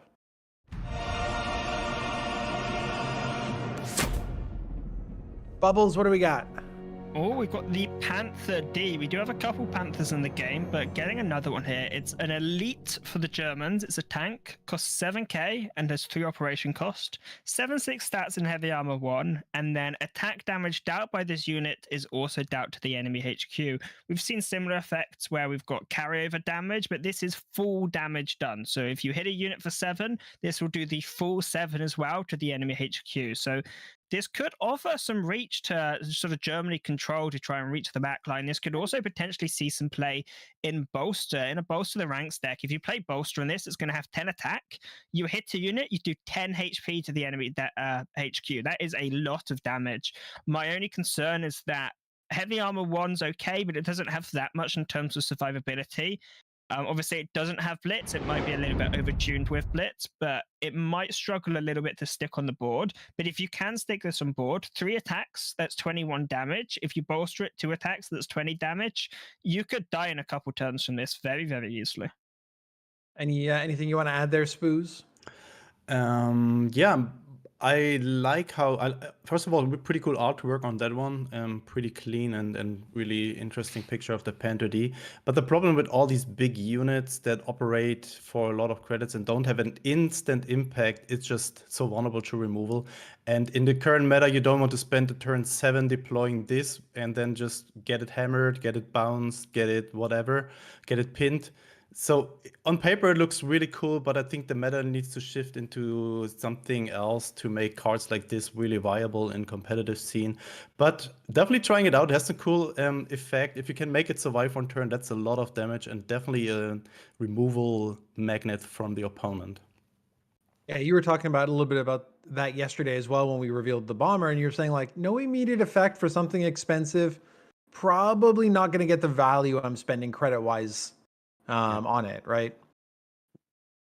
So let's get into it. We got a grand finals for you here. We've got Xyloser taking on Tang Tang. Let's go ahead and bring up Xyloser's decks. Let's get refamiliarized with Spooz. Why don't you walk us through? Yeah, Xyloser bringing a similar deck that Bezio just brought last week, a Brit Soviet deck just stacked full of guards. And yeah, you just utilize Stiff Upper Lip as a really good draw with all these guards. You have Pedliakov to shut down decks like Frontline. But the difference between Bezio's deck and this deck is it has Commonwealth as a win condition kind of, because you can have all the guards in the world. If you play the control mirror, you're not going anywhere with all these guards. So enemy gates, also good AoE effect, and can give your guards, which usually have a lot of HP, some additional attack, and yeah, just trade better, or you can apply some pressure with it. But overall, I like the addition of Commonwealth into this archetype because it just gives you a little bit more juice or more possibilities to win a game that you're not playing against an aggressive deck. Then we have this cool Diplomatic Attaché deck. We saw it performing quite well. We saw it performing underwhelming, but overall I think it's pretty solid. We also saw it today not fully relying on the Diplomatic Attaché OTK, so definitely winnable without this combo, but it makes it harder and also depends on the matchup. But a really interesting deck, and I'd like to see this one in action. Then we have Japan, Germany aggro, or not really aggro. This is more like this is kind of the German Japan deck that we see on the rightmost, but with Japan main. A little bit more mid-range style. We have two Goshikisen, which carried Xyloser yesterday against Shaking, because this card is kind of immune to the supply shortage damage, because this is applied on your turn, and this card is immune to damage on your turn. So it's a good tech card against the supply shortage meta that we just have currently. And yeah, the rightmost deck is this Germany, Japan mid-range. I think a lot of players are bringing this to this OCC. It just became, kind of the new Jaggro. Everybody's just playing it. It has its weaknesses, has its strengths. Overall, pretty solid deck. Right on. Let's take a look at the other side of the coin here with Tang Tang and what they're bringing. Bubbles, walk us through. So this first deck is Jaggro. We've seen Jaggro a lot. We do see it going slightly heavier than it used to before.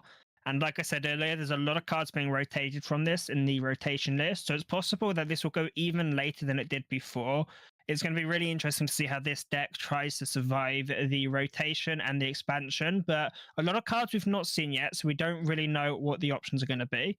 This next deck is this Germany-Japan mid-range deck, trying to take advantage of cards like Southern Plan and just use those with very aggressive mid-range cards to shut down your opponent and just get this unstoppable lead. And then you have the FW190A in the late game to help you close out the game. You get a lot of value from this. You get a big unit on the board as well as drawing an extra card. This next deck, this was pinned in the this was banned in the last one. This is a Brit-Japan pin deck. It's a little bit different to the ones we're used to. We're seeing stuff like Welsh Guards in here. We've got a couple 24th in here. But it could work fairly well. The Diplomatic is also something to look out for. This gives you better options against decks of healing. But as we see, not too many of those in this tournament, mostly sort of aggro and tempo decks. And then this last deck is a USA frontline deck. And I've been thinking about it more, I really like this Through the Breach instead of this Eagle Claws. You spend 2 credits left, but most of the time there's not many units in the backline you're hitting. You might hit 2 units with Eagle Claws. You're very, very unlikely to hit more than that. So I do really like this. This Sudden Strike is a little bit weirder. It's not quite as popular. There's not quite as many good targets for it. So it's going to be interesting to see what this is for. Most of the targets Through the Breach just does a better job. It kills 22nd, it kills Marder, it kills a Rado. So I'm not 100% sure what this is for, but it's going to be interesting to see if we can work that out in the matches. Right on. Let's see if we got the bans this time around. And we do. So Zai loser losing Brit and Tang Tang losing Brit. Bubbles, we always ban Brit. I mean, they've still got Monty. Wait till it's gone, and then maybe we can see Brett hang about. But at the moment, that card's still there. They've still got Lenlease. They've still got Monsoon Rot. They've got loads of good guards. It's a scary nation in competitive play. It can be a little bit dodgier on ladder because there's just such a huge range of decks that it's difficult to plan for your opponent. But we're seeing the same 4 or 5 decks most tournaments. So it's really, really easy and straightforward to plan around your opponent's game plan and build your deck based on that. And Britain is very good when you know exactly what your opponent's going to bring. So while we're waiting for the players to get into this, I want to talk a little bit more about Zai Loser's lineup because we had mentioned, right, Jagro, front line, German mid range, slapping something else that's going to get banned just about every time around. But Spooz, if you look at Zai Loser's list, okay, you've got the Brit Soviet Commonwealth Guard thing going on. We've seen that before. You got Diplomatic Attaché OTK, which very unique and seems to have worked fairly well. The Jagro list is less Jagro, more mid range almost. And then the German mid-range list is a little bit different with the air superiorities in there. We talked about how it didn't have much removal in the more classic sense.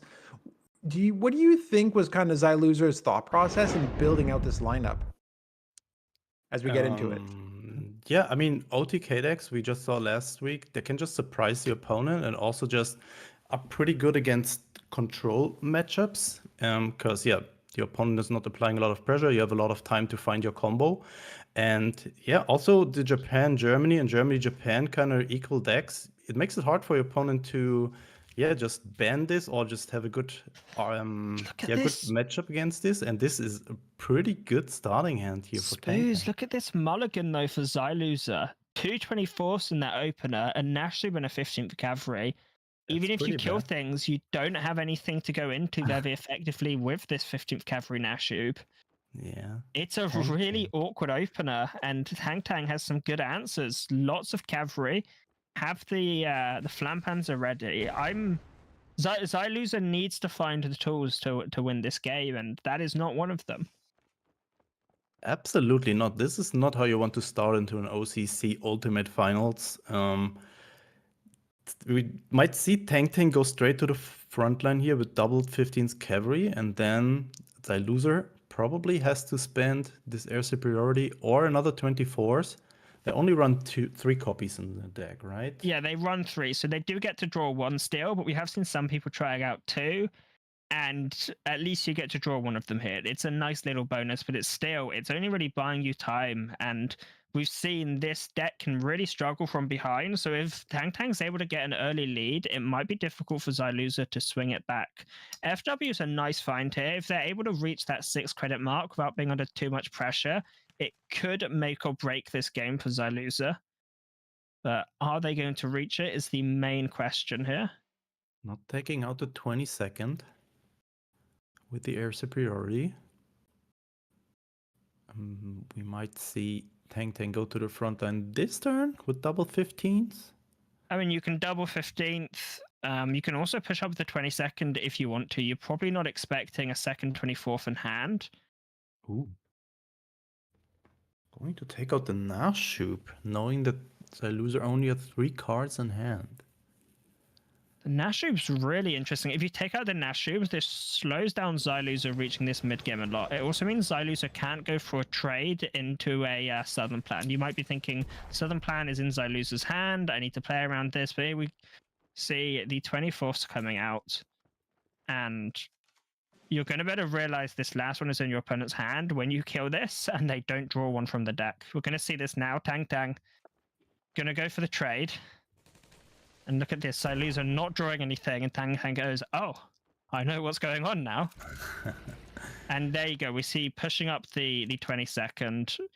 As tempting as it is to hold back for draw, you do need to get some tempo going as well. You do need to try and get some aggression. The loser can clear the board. Having everything in hand here. But even the 35T survives. Hipper could be really, really strong here. And you can send the 35T back to hand, but the main thing is you're preventing a draw, and you're also holding back this FW for another turn. I'd really like to see Hipper come out here. It's such a big tempo hit on Zai Loser's game. You know they have a 24th in hand, so you know 2 of their cards are going to be 24th and Panzer 35T. Yes, that's a strong turn, but it's not strong enough to win or lose the game compared to the sort of blowout. You can also One of my just worries wait is- one next turn until Well, the you- FW comes you down and can't bounce that really- one. You can't bounce the FW. If you bounce the FW, Xyluza can play it again and gets another draw, and they're not going to go below 6 credits. So it's I mean, fair point, yeah. But maybe just looking for some answers to the board instead. so Aradu to find a Salem plan, I guess. I'm just concerned about this FW coming down and Tang only being able to buy time, not being able to kill it. Stutzen is a fairly nice find. You can clear the front line very effectively, or you can actually push this up to the front line and try and use it to apply pressure to Xyluza. Just this FW now applying so much pressure to Tang and puts Tang in a really, really awkward position.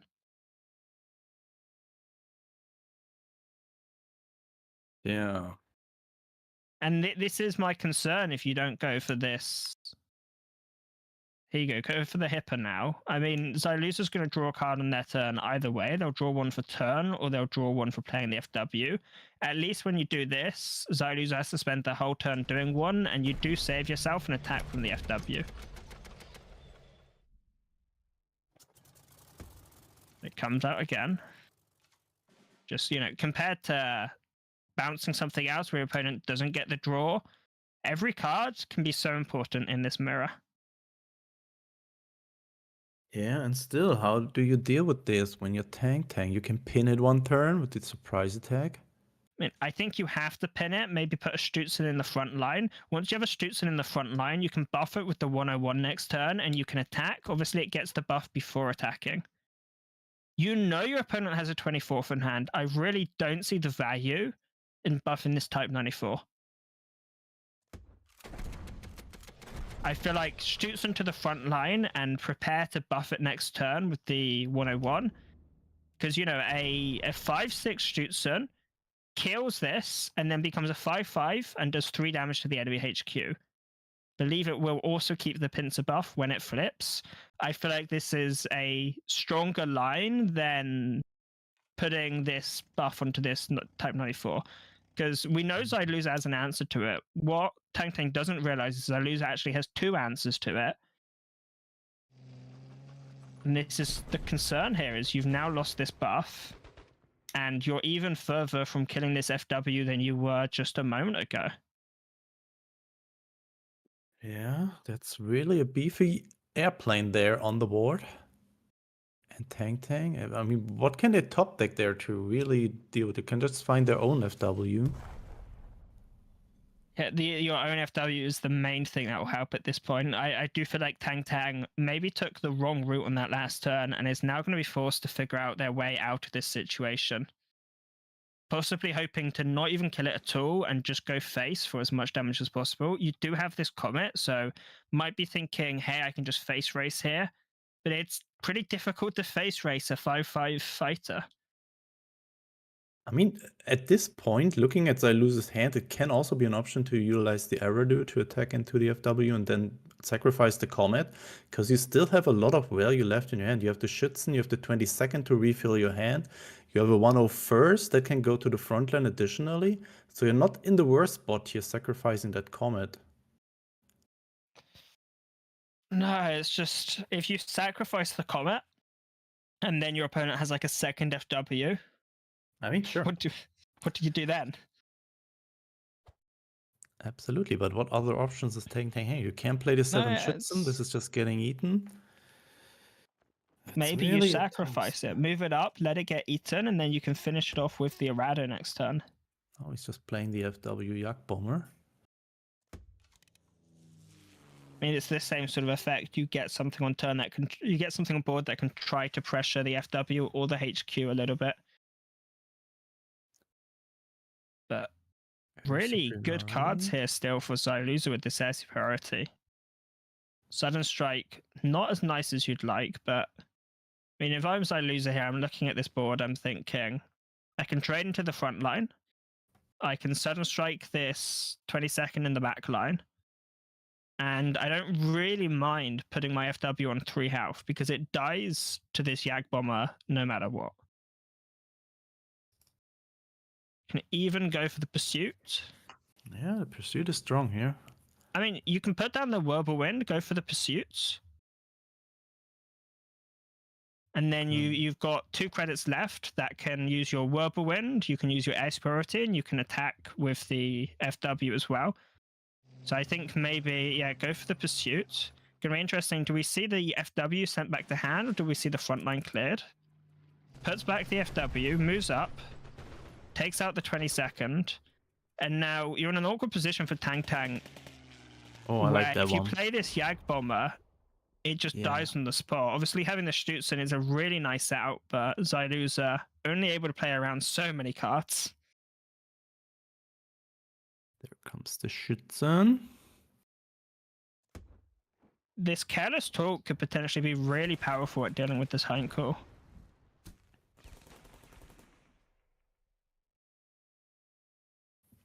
So do you activate it here? I mean, what else are you waiting for, right? You can also just deploy second Schützen, but... I mean, if you activate Careless Talk here, you're wasting 3 credits this turn.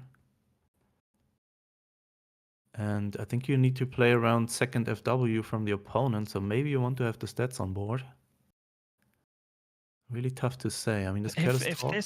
If this Heinkel comes out and survives, it could be game-changing here for Zylus. You get so much card selection for this, but Tang Tang holds it back. I mean, Comet and Heinkel are sort of your main targets for this Careless Talk.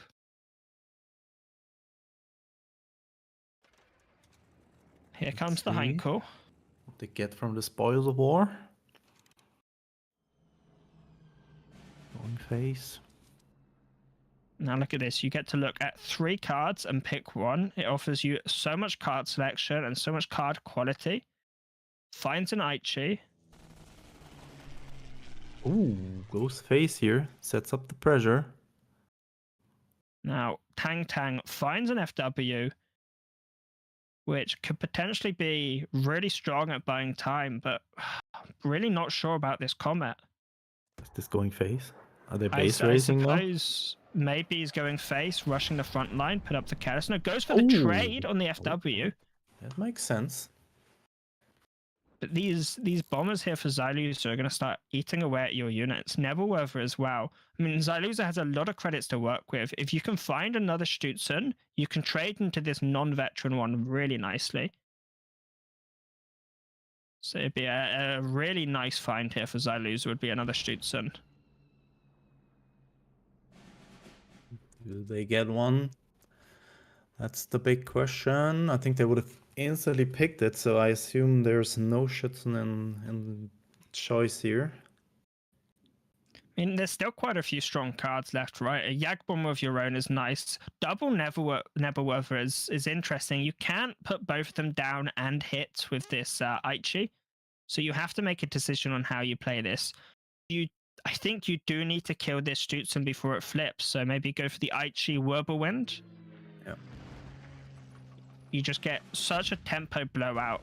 But the Careless Talk coming in, saving the Stutzen. We just saw Careless Talk being so important in these last games here. Although there's an argument to be made that part of the importance and part of the impact it's been having is because the lack of people playing around it. Exactly. People just they haven't been playing around it. There's you know you're playing the Nebelwerfer either way. You think to yourself, what do I want to lose here to a Careless Talk? Do I want to lose my Nebelwerfer or my Whirlwind? Normally you'd say the Whirlwind, but in this position, look how much the blowout is here. And yeah, this transforms into a 5/5 now, +3 face damage. You know Careless Talk's in your opponent's deck as well, because it's in your deck. You know.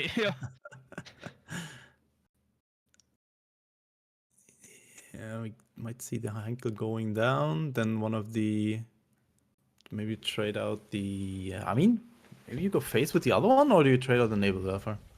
I like the idea of going face and putting down, yeah, there you go, putting down a big fighter on board, and Xyluza scoops it up, goes to the next game, and this mirror, it really seems whoever has the stronger start is just in a much better position to win the game. We saw Xyluza having a really poor opener here, and Tang Tang, even going second in the mirror matchup, was able to use that poor opener to establish enough of themselves on board where they were able to win in this mid to late game just through value.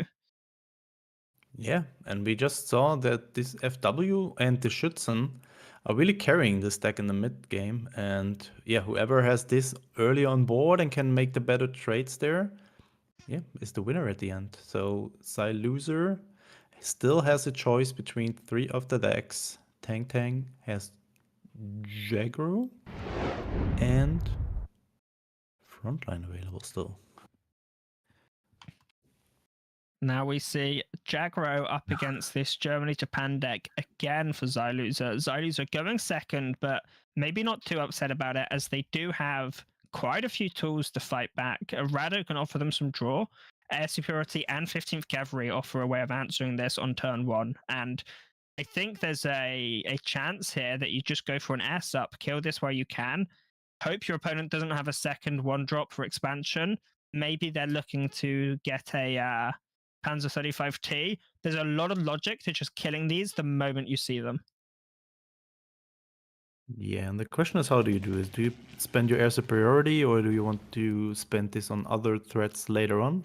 I think based on this matchup, you go for the air superiority, because there's not going to be too many units with 3 HP. The Whirlwind is one of them, the Dina is another, and Tang Tang does have both, but still, you are capable of killing these in quite a few ways. Now, the question here for Xyluza, do you want to get this a Rado draw, or do you just want to go Nashub and start spitting out units? I mean, you can take the front line here if you want to, if you're Xyluza. Thinking about just going for the Arado. Finds the burst of fire. And then I like holding on to the second air superiority. I don't think you want to use both of them. When you have 2 of them, you're more comfortable throwing one away to try and fight for this front line. But now that expansions come out, it's not as important as it was before, and I think you're just happier going for the trade. Inner coming down, giving another Type 94 and Type 93. But 24th. That's quite a strong find, actually. You could just go Nashib into Panzer 35T and just start trying to apply a little bit of pressure. The lower you get your opponent, the more likely you are to finish him off with a burst of fire. I mean, on an FW, on a Yag Bomber, that's 12 damage. You only need to do 8 to get them to the range where they die. Just the 24th here. It's going to trade 1 for 1 with cards from Tang Tang, but you do get an additional 1 to hand. And with this Nashub, next turn, you can go Nashub into 24th, into Panzer 35T to reach this Type 93. So actually put Xyluza in a really powerful position here. As these Type 93s are such strong units, you really need to kill them as quickly as you can. Because the longer you leave it, I mean, right now, it's applying 2 extra damage, but before you know it, this is going to be giving Tang Tang's board like 4 or 5 extra damage points, and it's really oppressive. No unit in the front line means you go with the 35T first, but you can still go for the 24th afterwards. May even see the Falschmaker come out, as this 2 health is fairly impactful. Yeah, I think you want to utilize it a little bit better, maybe into 2 1-attack units like this Type 94. I think it's just an easy sacrifice into a 15th carrier. So I think, yeah, this 24th also denies or gives you 1 more draw, just replaces itself. So I think it's better to hold back the Fallschirmjäger and then just play the 24th here.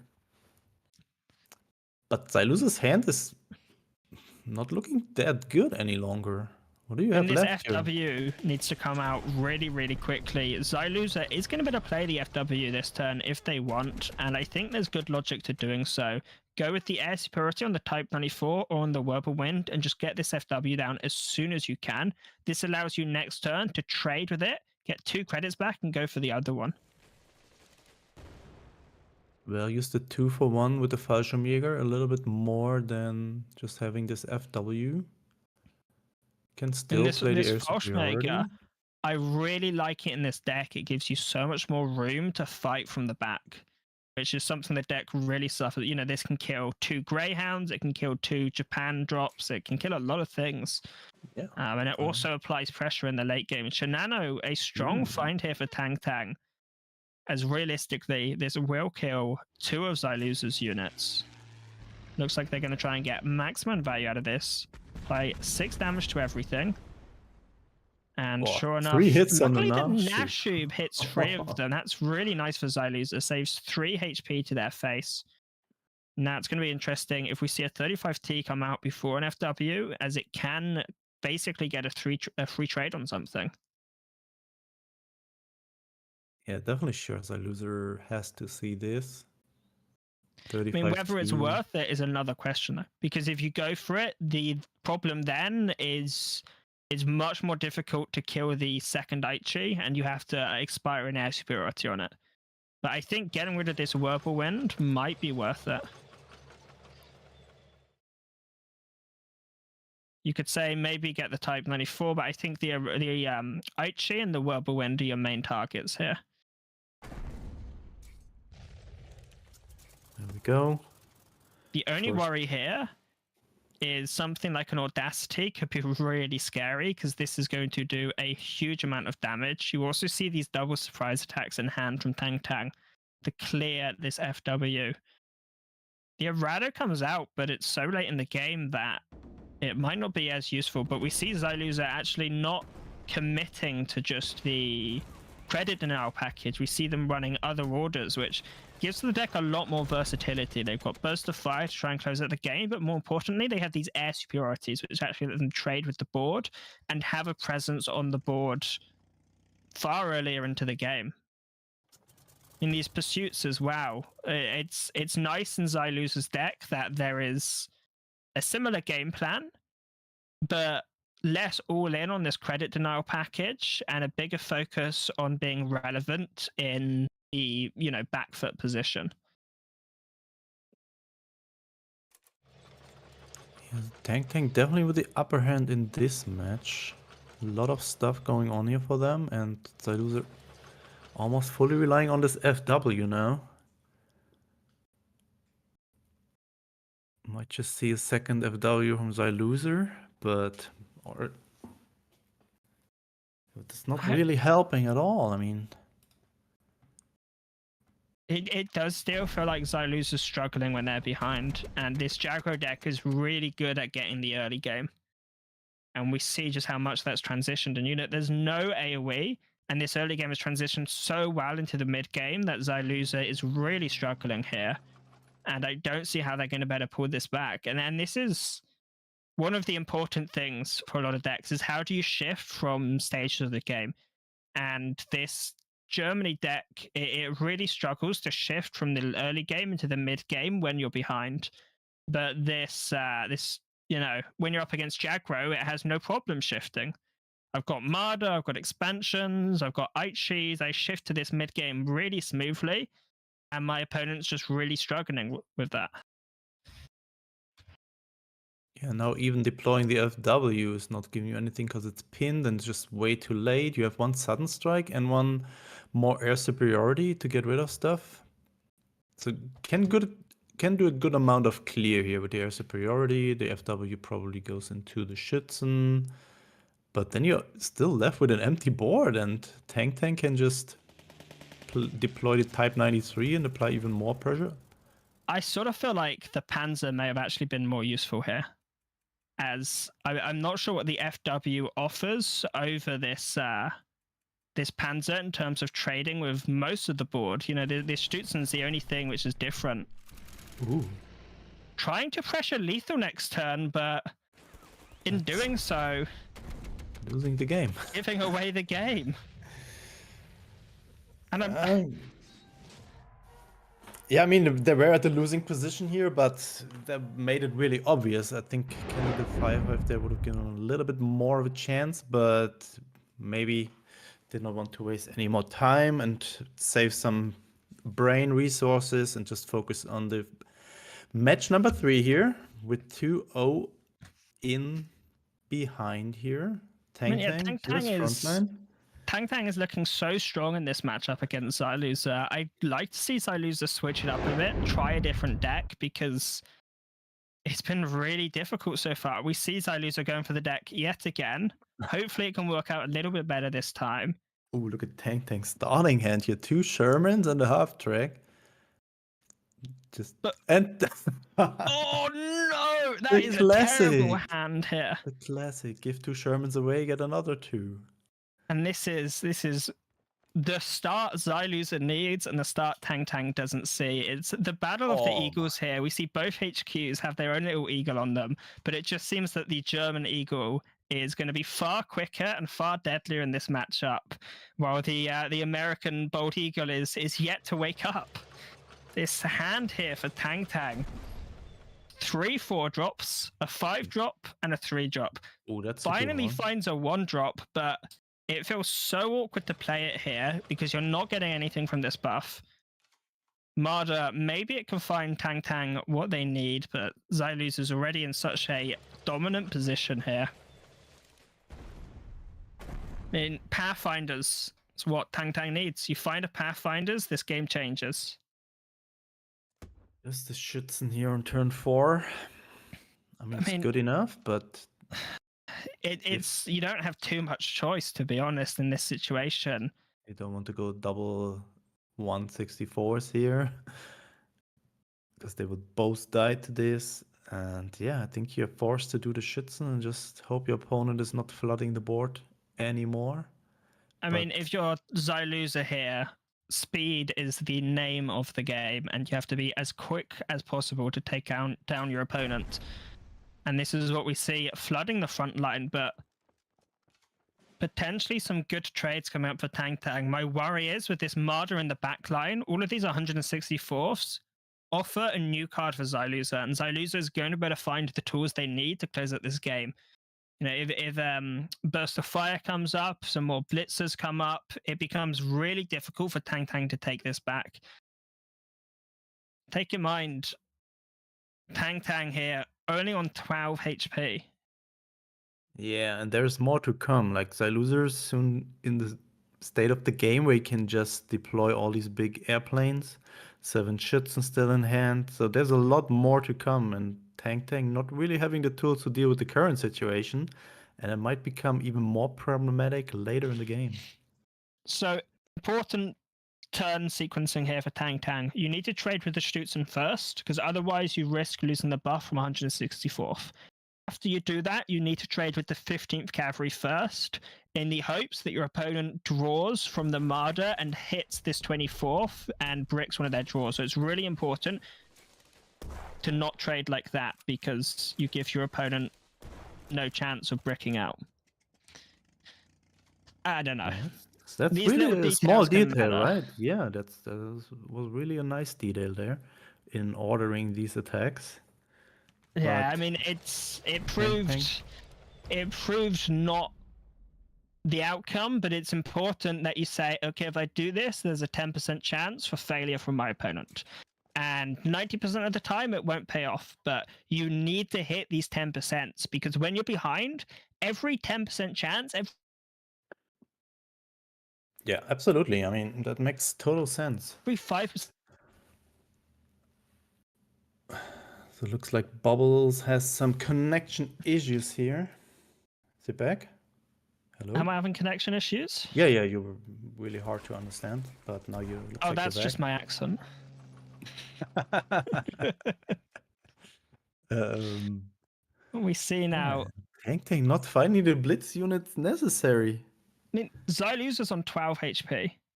An FW hitting face with a burst of fire kills him on the spot. The question is, can you afford to deploy one? Maybe you play the Jag Bomber and send the Sherman back, and you reckon you can buy enough time to end the game next turn. Yeah, I mean, why not?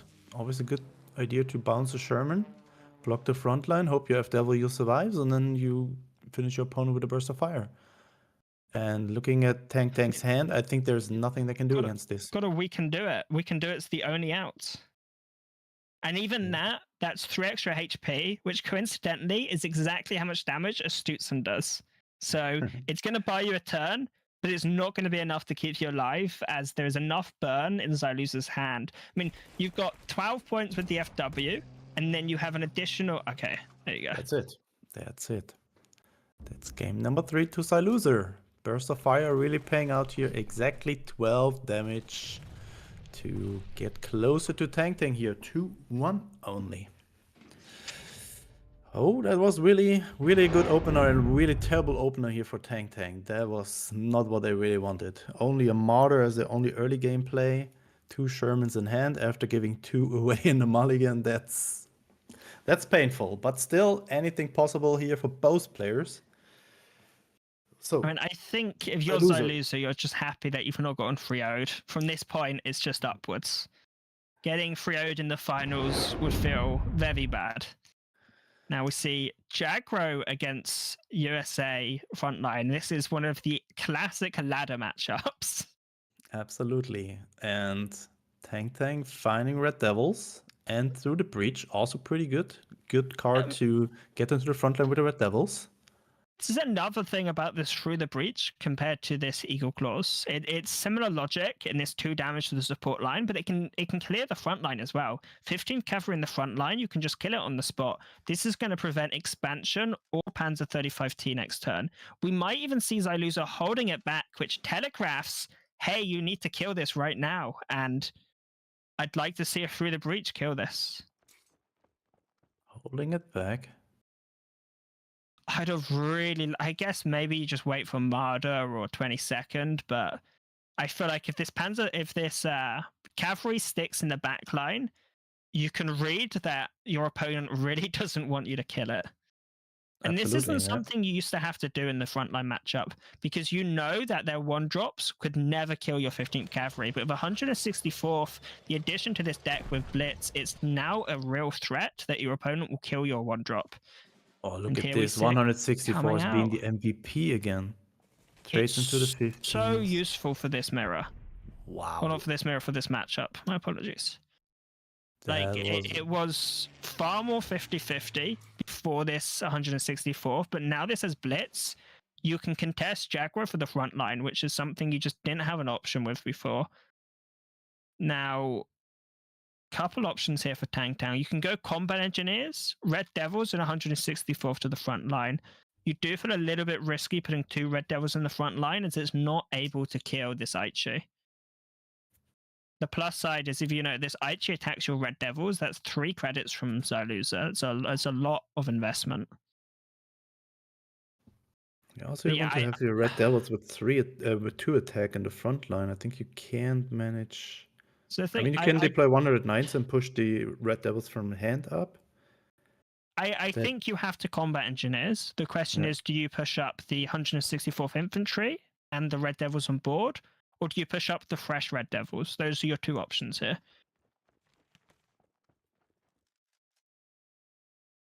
And it looks like the fresh Red Devils is the option of choice. One of the plus sides about this is it freaks your opponent out, because your opponent thinks you're about to Sherman them. We don't actually have a Sherman here with Tang, but if I'm Xyluza, I'm looking at this board and I'm thinking this Red Devils has to die or I'm going to get hit by a Sherman. Look at this air superiority. I mean, do you go for it though? The 24th trades into it perfect credit-wise. The air superiority, you have some awkward credits floating afterwards. Absolutely, but it just enables you to do better trades next. Oh, Pathfinder's such a strong find here. And Through the Breach paying out here. You can get rid of both Aichis with Pathfinders into Through the Breach. That's really powerful here. Tang. Because the really scary part about this Aichi, the 2/2 bomber is annoying, but when it dies and this replacement one comes out and it's got 3 attack, it's getting buffed by other Aichis, that's when it becomes really threatening. And we used to see Chaika seeing a lot of play because of its ability to stick on the board and the amount of stats you were getting across multiple units. And this Aichi does that, but better. It applies far more pressure than the Chaika did. Yeah, especially because of synergy with Audacity, and as you said, both IGs in the version 2 just buff each other for each other one that's on the board. Last week we just seen 7 attack IGs, so they can get out of control really, really fast. So you really need to remove them as soon as possible. And there's also Type 93s in your deck. The Type 93s can be really powerful. Taking out the Pathfinders and the Engineers are not terrible there. I think you'd be slightly happier with the Red Devil's kill, but considering that was 5 damage split across 3 units with 2 HP, and the enemy HQ, I think you're happy to kill 2 of them there. There's 4 enemy targets, and you need 2 of them to be hit twice. So I think you take that there if you're Xyloser. Tang Tang not finding the Sherman has been really, really impactful on their industry. This game, they've not been able to keep up these resources, and putting down the 8/8. How is Xyloser getting through that? How? What do you have? You need Type 94s. You need a miracle at this point. Now, this errata is really awkward. You cannot draw from it this turn. Yeah. I suppose putting 2 units into the front line makes you feel relatively safe here, as Tang Tang is not going to put an 8/8 in the front line. But it's very slow. Tang Tang is down to 30 in health with Signal on board. It is a slight concern. Now, again, order of operations, really important here. You need to trade into the 3-1 first, the 164th, as this may buff your 35T. I mean, it survived. There you go. Buffs the 35T. Land the 50/50. It survives. Now, you can move it to the front line in 1990 if you want. He may want to hold it back, though, in case he's worried about it dying. It just moves it up. Bombing raid. Audacity. This could be very impactful to the game here. Depending on what it hits. You want the 35, hits the 35T. And now Tang Tang needs an answer. You need a Sherman, you need a Strat Bombing. Sherman and Strat Bombing are your outs here, because yes, you have an 8/8, but it's not going to survive. Superiority coming out this turn. I'm really surprised to see that coming out on that target, because if Tang Tang moves both to the front line, it's for Sherman. I figured it out, Spooz. It's for the Sherman. Because now Tang Tang cannot take the front line and go for the Sherman. You might think what I thought, which is wait for that to come to the front line, go for the bombing raid, get the value, but that risks a Sherman to Tang Tang. Xyloser making very calculated plays here. And just going face for 4. Has 6 damage accumulated, because there's 3 units that can die on board and a bombing raid in hand. Signal going the extra mile. It looks like from the 2-0 lead Tang Tang got, Xyloser has now brought this back to what is almost definitely going to be a 2-2. And you sure? I mean, Tang Tang has 1 turn lethal here. And Xyloser with this current hand is not having the ways to clear it or to have lethal. You might be right, actually. Xyloser needs to top deck a way of getting past this. I'd like to see the PRR additionally to the front line here. I mean, if you can get the 5th Rangers, you can buy enough time. The PIR isn't that likely to kill you, right? Yeah. You just need to buy 1 or 2 turns, and you kill Tang Tang through burn. Now, we can hit, if we're Xyloser, we can hit face for 6, bombing raid the face. We just need 1 unit that can die. So any unit with Blitz is Xyloser's game. Let's see. What is it? That's Raiding it. Brigade. Wait, is it enough credits? Yeah. Nope. No. It's 4. No, it's not. He's 1 credit off. He's 1 credit off. Is he? No, he has it. Perfect credits. Me and Spooz can't do maths. That's perfect credit. Wait. No, it's not. Oh, the Arado. Raiding Brigade needs to attack. Raiding Brigade and Arado need to attack. Xyloser 1 credit off. Me and Spooz failing maths class. And Tang Tang taking What? first place, it looks like, in the OCC. There's no way, yeah. Waiting to gate. This is not enough credits. 1 credit off winning. Oh my god. 1 credit and 1 credit HP. off, 1 damage off. These matchups with Jagger lately have been so close. Holy moly, what a finish. That was exactly the ending of the series you would want to see.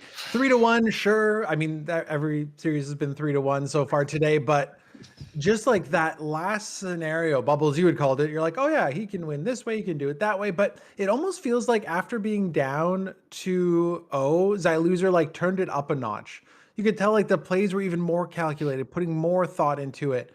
I'm just curious as to, and Bubbles, we'll start with you, if you think that series could have gone differently, given kind of what we ended up seeing. I mean, that last game was so close. I don't know if there is, but you can go back, you can check the VOD, see if you can find 1 point of damage missed. If there was a single point of damage missed, then that's Xyloser's match. And if that's Xyloser's match, you take it to a game 5 and anything can happen. So it's possible 1 point of damage was missed. It's possible you top deck something with Blitz that costs 1 less. There's so many ways you win that match. And unfortunately for Xyloser, luckily for Tang Tang, just wasn't quite there. But whenever I lose these matchups and they're on 1 health, I'm thinking to myself, I know I've missed 1 damage somewhere, and it can really come back to bite you. And you were talking a lot about sequencing as well, right? Like the little nuances sometimes is to like, if you attack here first, you get the extra buff on the right thing, you ping for an extra damage, and all of a sudden the game has changed.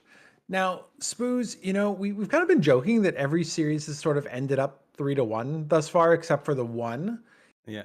And all the matchups have been somewhat similar, right? We saw the same decks. We saw essentially minus a card change here or there, kind of similar lineups. Do you think that has something to do with the fact that everybody's bringing something similar? Everybody's highly, highly skilled. So like just the way the matchups fall, they kind of end up being a 3-1 win. I mean, yeah, we just saw a Brits being banned in almost any matchup today, and then it just came down to these 3 very dominant decks that we saw today. And then it depends a lot of who's better piloting them, who's having the better opening hand, who's having the better draws. But it's really interesting to see almost all matches ending 3-1.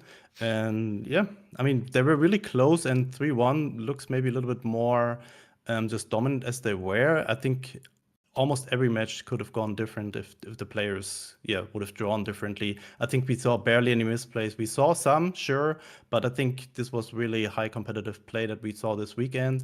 And yeah, every player just deserves to be here or deserve to be here. And I'm sure we'll see a lot of them back in this format.